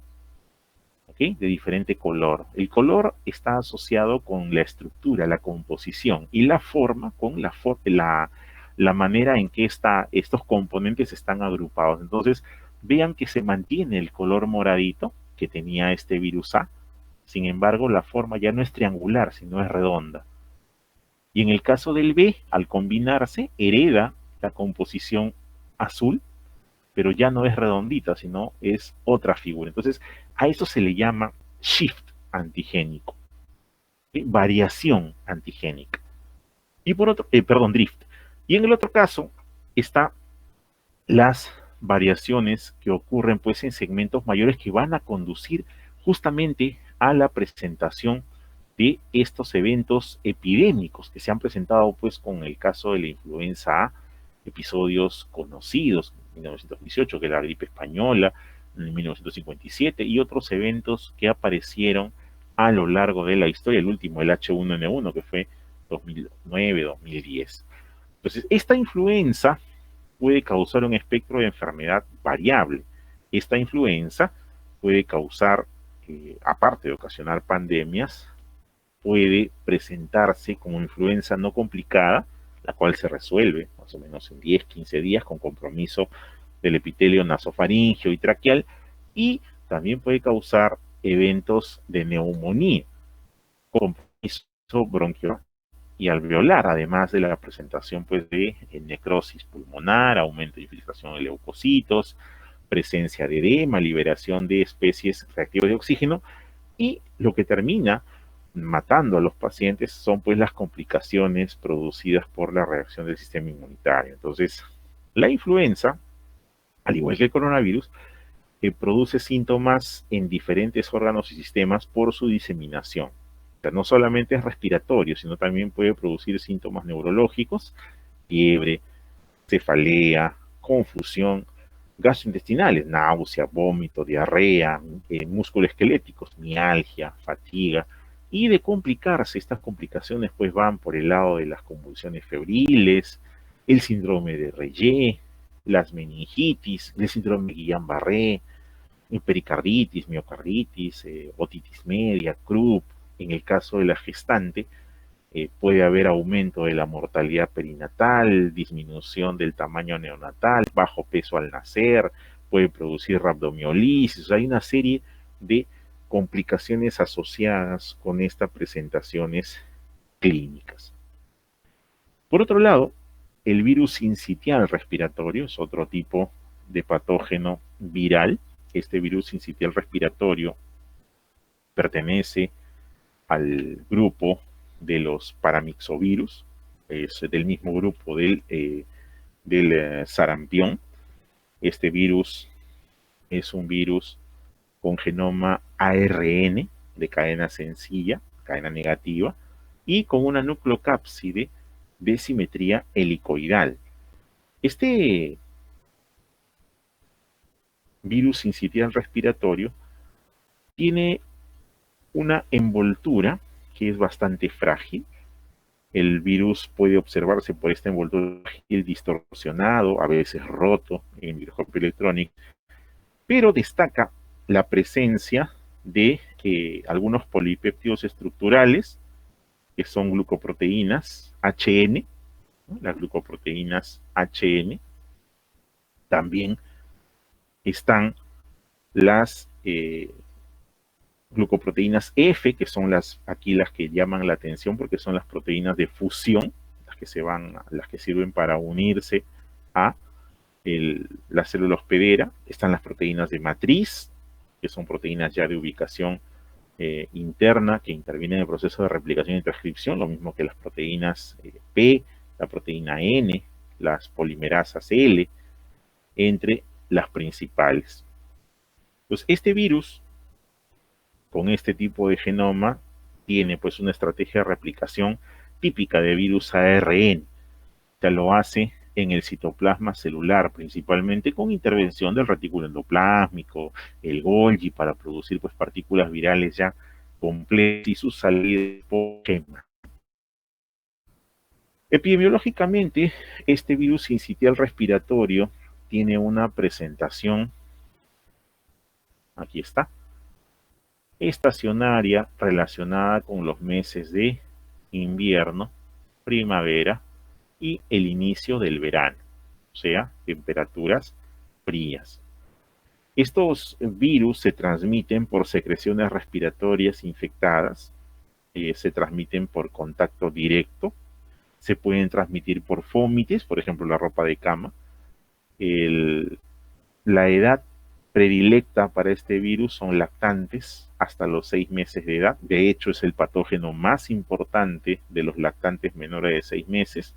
Pueden ocurrir brotes, sobre todo brotes hospitalarios, brotes en casas de cuna, en guarderías, eh, que se dan justamente por estos contactos personales estrechos. Y pues la excreción de los virus es inevitable en los infectados y se da generalmente hasta por 3 semanas. En el caso de los adultos, en particular los de edad avanzada, el virus puede exacerbarse, episodios de bronquitis preexistente e incrementar inclusive el número de muertes. Y a veces el diagnóstico se confunde con la influenza. Tener cuidado con el virus sincitial respiratorio. Es frecuente las reinfecciones. Si bien en algunos casos son subclínicas, eh, hay que ver si es que el paciente se ha convertido pues en un reservorio. Clínicamente, este virus sincitial respiratorio tiene pues un periodo de incubación de más o menos 5 días. Es un virus que produce bronquiolitis necrosante con bloqueo parcial de los bronquiolos. Eso va a ocasionar colapso de las áreas pulmonares, obstrucción bronquiolar por la presencia de edema, mocos, detritos, así que el paciente va a hacer hipoxemia, puede ser hipercapnia progresiva, la infiltración peribronquial se extiende, puede causar neumonitis intersticial, la enfermedad se inicia catarro común, un resfrío común, pero en lactante puede pues, evolucionar a enfermedad aguda con cianosis, con disnea. Lo típico en este tipo de virus sincitial pues es la bronquiolitis, ¿no? Que puede afectar o no el parénquima pulmonar. En el caso del lactante, causa trastornos respiratorios por largo tiempo. Y cuando es grave hay un riesgo pues, de muerte importante, tanto en los chiquititos como en los muy ancianitos. Ahora, hay factores que intervienen, como ustedes pueden ver aquí, en la presentación y en la gravedad de este virus. Hay factores del virus que tienen que ver con la carga viral, tienen que ver con la regulación del virus frente a la respuesta de interferón, al escape de la inmunoglobulina G neutralizante, tiene que ver con factores ambientales, la presencia de sibilantes, la estadía hospitalaria, la presencia de fumadores en la casa, tiene que ver también con estos factores genéticos, los polimorfismos genéticos, ¿no? Genes de respuesta inmunina, de proteína surfactante, y tiene que ver con factores del huésped, como por ejemplo el prematuro, el niño de bajo peso al nacer, la enfermedad crónica pulmonar, la asociada a prematuridad, la enfermedad cardíaca, inmunodeficiencia, se presenta más en género masculino que en femenino, en los nacimientos múltiples, ¿no? Y en la deficiencia de vitamina D, entre los más importantes patógenos mencionados. Este virus, el metaneumovirus, es un virus relativamente nuevo, digamos, ¿no? Relativamente nuevo desde el punto de vista de su estudio. Se conoce que existe este eh, metaneumovirus, tiene una presentación también bastante, digamos, atípica, el metaneumovirus humano, que es un miembro de la familia Pneumoviridae, es un virus que tiene una composición de genoma ARN, tiene unas espículas en su superficie llamadas pues proteína viroporina, tiene una glicoproteína de fusión, que es la F, otra glicoproteína que colabora en el proceso de fusión, que es la G. Es un virus, como virus ARN, se une a la célula hospedera y una vez que ha ingresado y ha invadido, su replicación se da pues casi por completo en el citoplasma y sale también por gemación. Este metaneumovirus tiene una distribución mundial. Hay países con prevalencia mayor al 31%, por ejemplo, Brasil es un país que tiene la tercera parte de su población, tiene eh, metaneumovirus humano. En el caso peruano estamos entre el 11 y el 20%, al igual que Argentina, Ecuador, Estados Unidos. Tenemos casos importantes de metaneumovirus humano que antes no se diagnosticaban porque no existía la tecnología, pero ahora sí existe. Estas infecciones por metaneumovirus humano son parecidas al virus sincitial respiratorio. Hacen un cuadro generalmente similar al resfrío común, puede dar una bronquiolitis grave, a veces hay neumonía, hay tos, hay irritación en la garganta, hay rinorrea, hay fiebre. Un porcentaje de pacientes se presentan pues estertores, disnea, neumonía, bronquiolitis y es importante pues aquí el diagnóstico, ¿no? Y a veces se puede complicar, ¿no? Los síntomas básicamente son pues tos, coriza, o sea, secreción nasal, fiebre, hay cambios en la radiografía, ¿no? Asociado justamente con bronquiolitis por la obstrucción de los segmentos bronquiales pequeños, ¿no? Eso hace que haya pues distrés respiratorio en el paciente. Los virus para influenza, que son otro tipo de virus a estudiar también, se les dice así para influenza, porque esto tienen relación, son paramixovirus también, al igual que el virus sincitial respiratorio, al igual que el virus de sarampión, que veremos más adelante. El paramixovirus es un virus RNA, como ven, grande, tiene una envoltura también con sus proteínas de fusión, con sus proteínas tetraméricas, son similares en la misma familia de paramixovirus, con una replicación casi exclusivamente citoplasmática, interviene pues los retículos y el Golgi para la producción de sus proteínas de superficie, y sale pues por gemación de el epitelio respiratorio. El paraneumovirus es un virus que es de presentación eh, estacional templado caliente, o sea, están en primavera, verano, hasta el otoño. En el invierno caen también, es más o menos, se les atribuye el 33% de las infecciones de vías respiratorias y la mitad de ellas en lactantes y preescolares. La importancia del parainfluenza aquí es que el tipo 1 y el tipo 2 está relacionado con la aparición de Krupp. El Krupp es la laringotraqueobronquitis, que trae como consecuencia el cierre de la vía aérea, como ustedes ven acá, aquí está el Krupp, ¿no? Es una laringotraqueobronquitis donde por el fenómeno inflamatorio hay un aumento en el grosor de el tejido muscular que envuelve la vía respiratoria, tanto de la laringe como de la tráquea y de los bronquios principales, que puede terminar en la asfixia del paciente. El niño se asfixia, puede morir por eso. Entonces, este proceso inflamatorio, conocido como Krupp, es considerado pues una emergencia médica. Un paciente con laringotraqueobronquitis con Krupp inmediatamente es atendido por la emergencia y generalmente pues intubado para evitar justamente el cierre de la glotis y la imposibilidad de paso del aire. Eso es característico, el estertor inspiratorio que se presenta como un pito. También está el tipo 3, que causa más bronquiolitis y neumonía, casi poco causa Krupp, y el tipo 4, pues que causa infecciones respiratorias altas, bastante moderadas, leves, sobre todo leves. No se conoce mucho acerca de su patogenia, sin embargo, esto sí de su respuesta inmunitaria, que es similar al virus sincitial respiratorio, dado que pertenecen a la misma familia de los paramixovirus, pero aquí el de parainfluenza pues es característico por el Krupp. También están el bocavirus. El bocavirus humano, se llama así, bocavirus humano, es un virus de estudio reciente, es un virus que se presenta pues en población infantil, es un virus que fue descrito por primera vez en el año 2005, perdón, en el año 2005 en Suecia, a partir de muestras de secreciones respiratorias con pacientes con infección respiratoria alta, ¿no? Es un virus nuevo.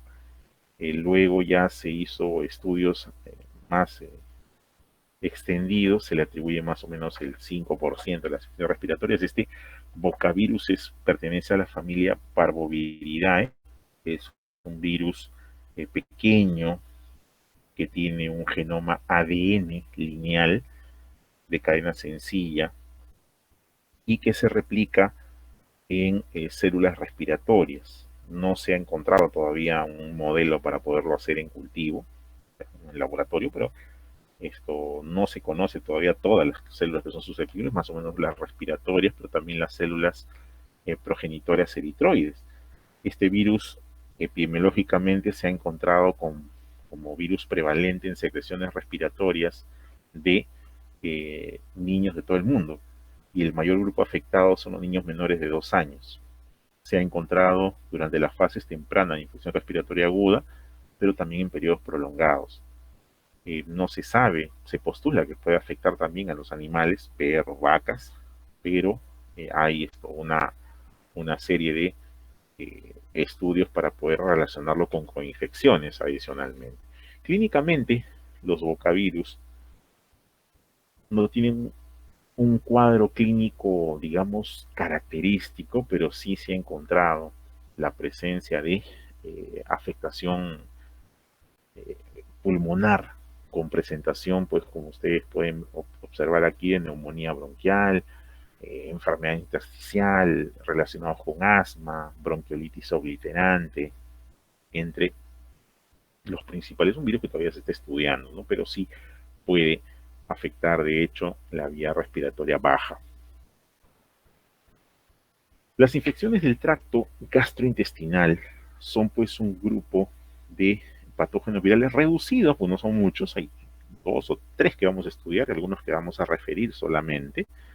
Es un grupo de infecciones que son de salud, problemas de salud pública también, que afectan a toda edad y de todo estrato económico y nivel de desarrollo. De hecho, en los países pobres como el nuestro, y es una de las principales causas de mortalidad infantil. Más o menos en el mundo morirán pues 3 millones de personas por patógenos entéricos virales, y esto son también causa importante de hospitalización por deshidratación sobre todo. Entonces eso tiene relación pues con los costos asociados a la atención en salud, y también constituyen una pérdida económica de tipo social por el ausentismo laboral, ausentismo escolar. Entonces, teniendo en consideración que el tracto gastrointestinal es un órgano especializado con funciones de digestión y absorción de nutrientes, de agua, de electrolitos, y que para desarrollar esta función tiene una superficie mucosa extensa, más o menos si pudiésemos extender todo el intestino, tendríamos una superficie de más o menos 400 metros cuadrados. Entonces eso hace que esta extensa superficie mucosa pues sea susceptible de ser infectada por varios agentes virales. Eh, Se utiliza mucho el término gastroenteritis, pero la gastroenteritis pues tiene que ver con el proceso inflamatorio en estómago y en intestino delgado. Sin embargo, se asocia mucho a esta terminología, ¿no? A diarrea, a destrucción de enterocitos, por lo tanto, mala absorción, hay pérdida de agua, pérdida de disacáridos, electrolitos, y la sintomatología que se asocia a estas infecciones virales, pues son de tipo gástrico, o sea, hay náusea, hay vómito, y de tipo entérico, o sea, hay diarrea. Entonces, de allí que se utilice la terminología con bastante aceptación.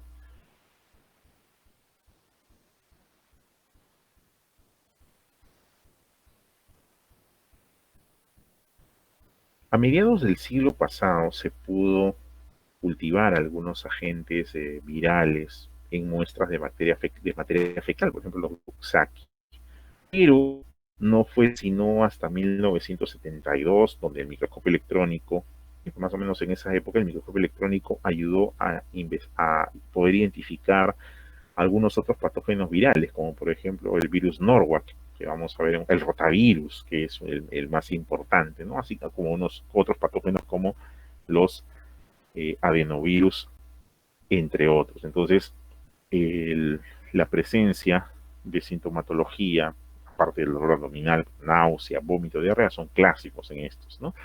Vamos a ver tres grupos de virus. Vamos a ver los rotavirus, vamos a ver los norovirus y vamos a ver también a los astrovirus, dentro de los principales virus que pueden causar infección gastrointestinal, porque recordemos que los coronavirus también producen infección intestinal y los adenovirus que causan infección respiratoria también producen afectación gastrointestinal en los pacientes.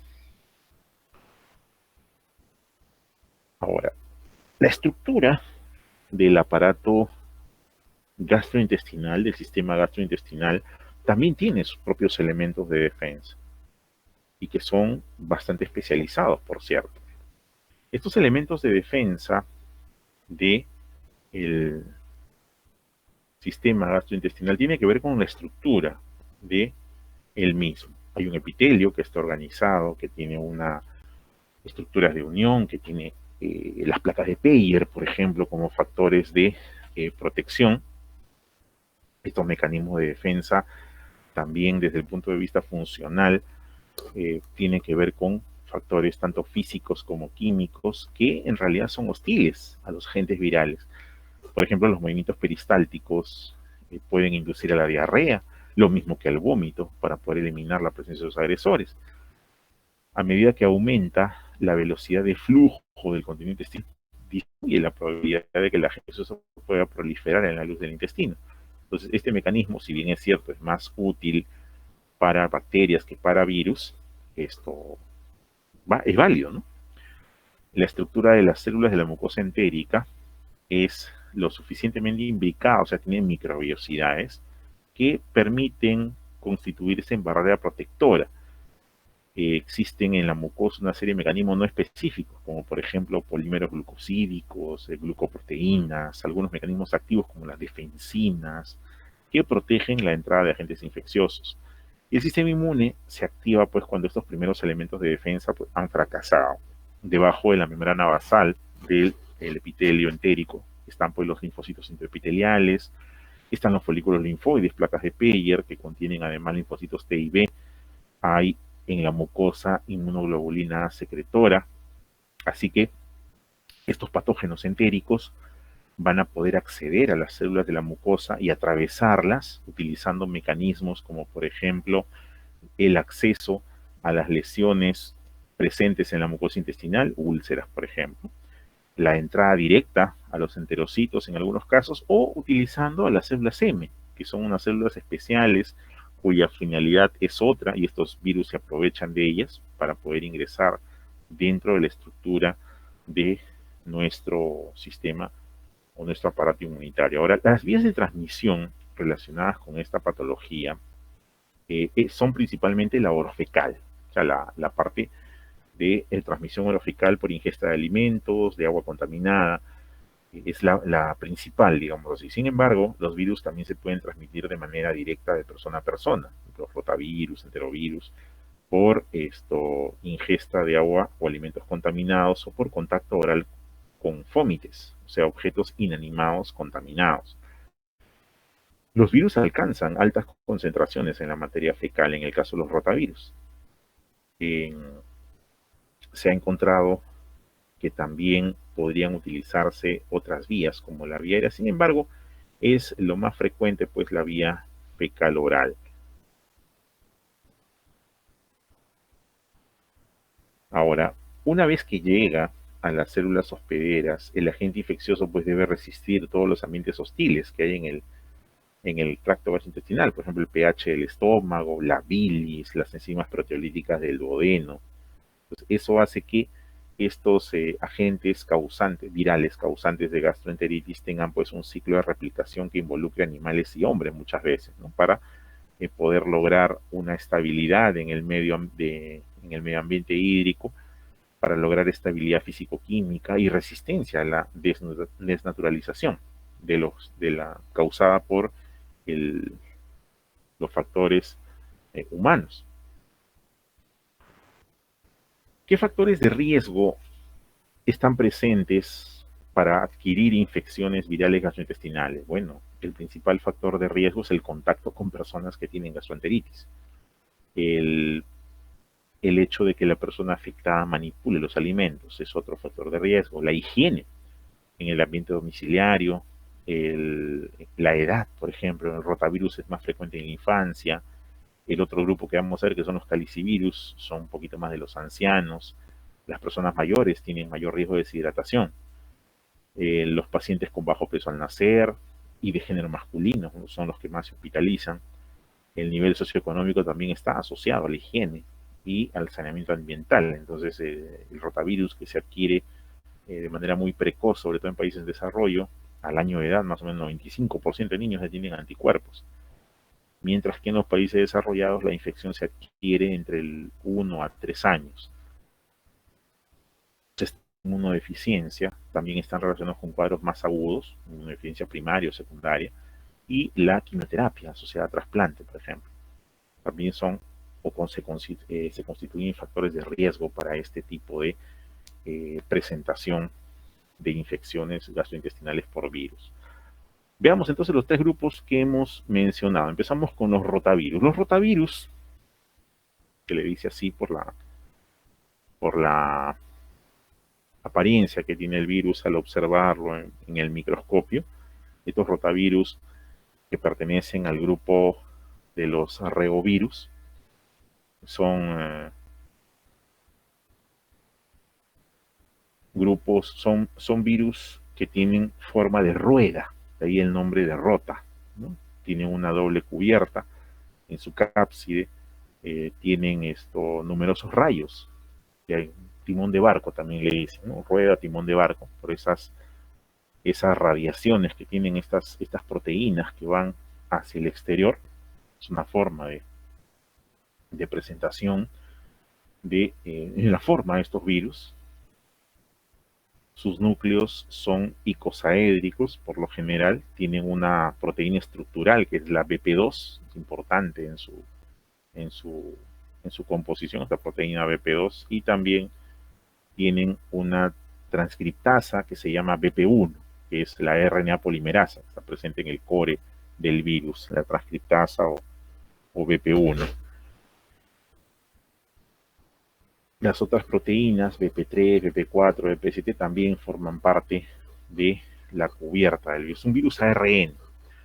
Es un virus ARN segmentado de doble cadena, que tienen pues 11 segmentos más o menos, cuya unión a las células intestinales se da por medio de los receptores de ácido ciálico, que interactúan con su proteína y van a mediar el ingreso a la célula por endocitosis, ¿no?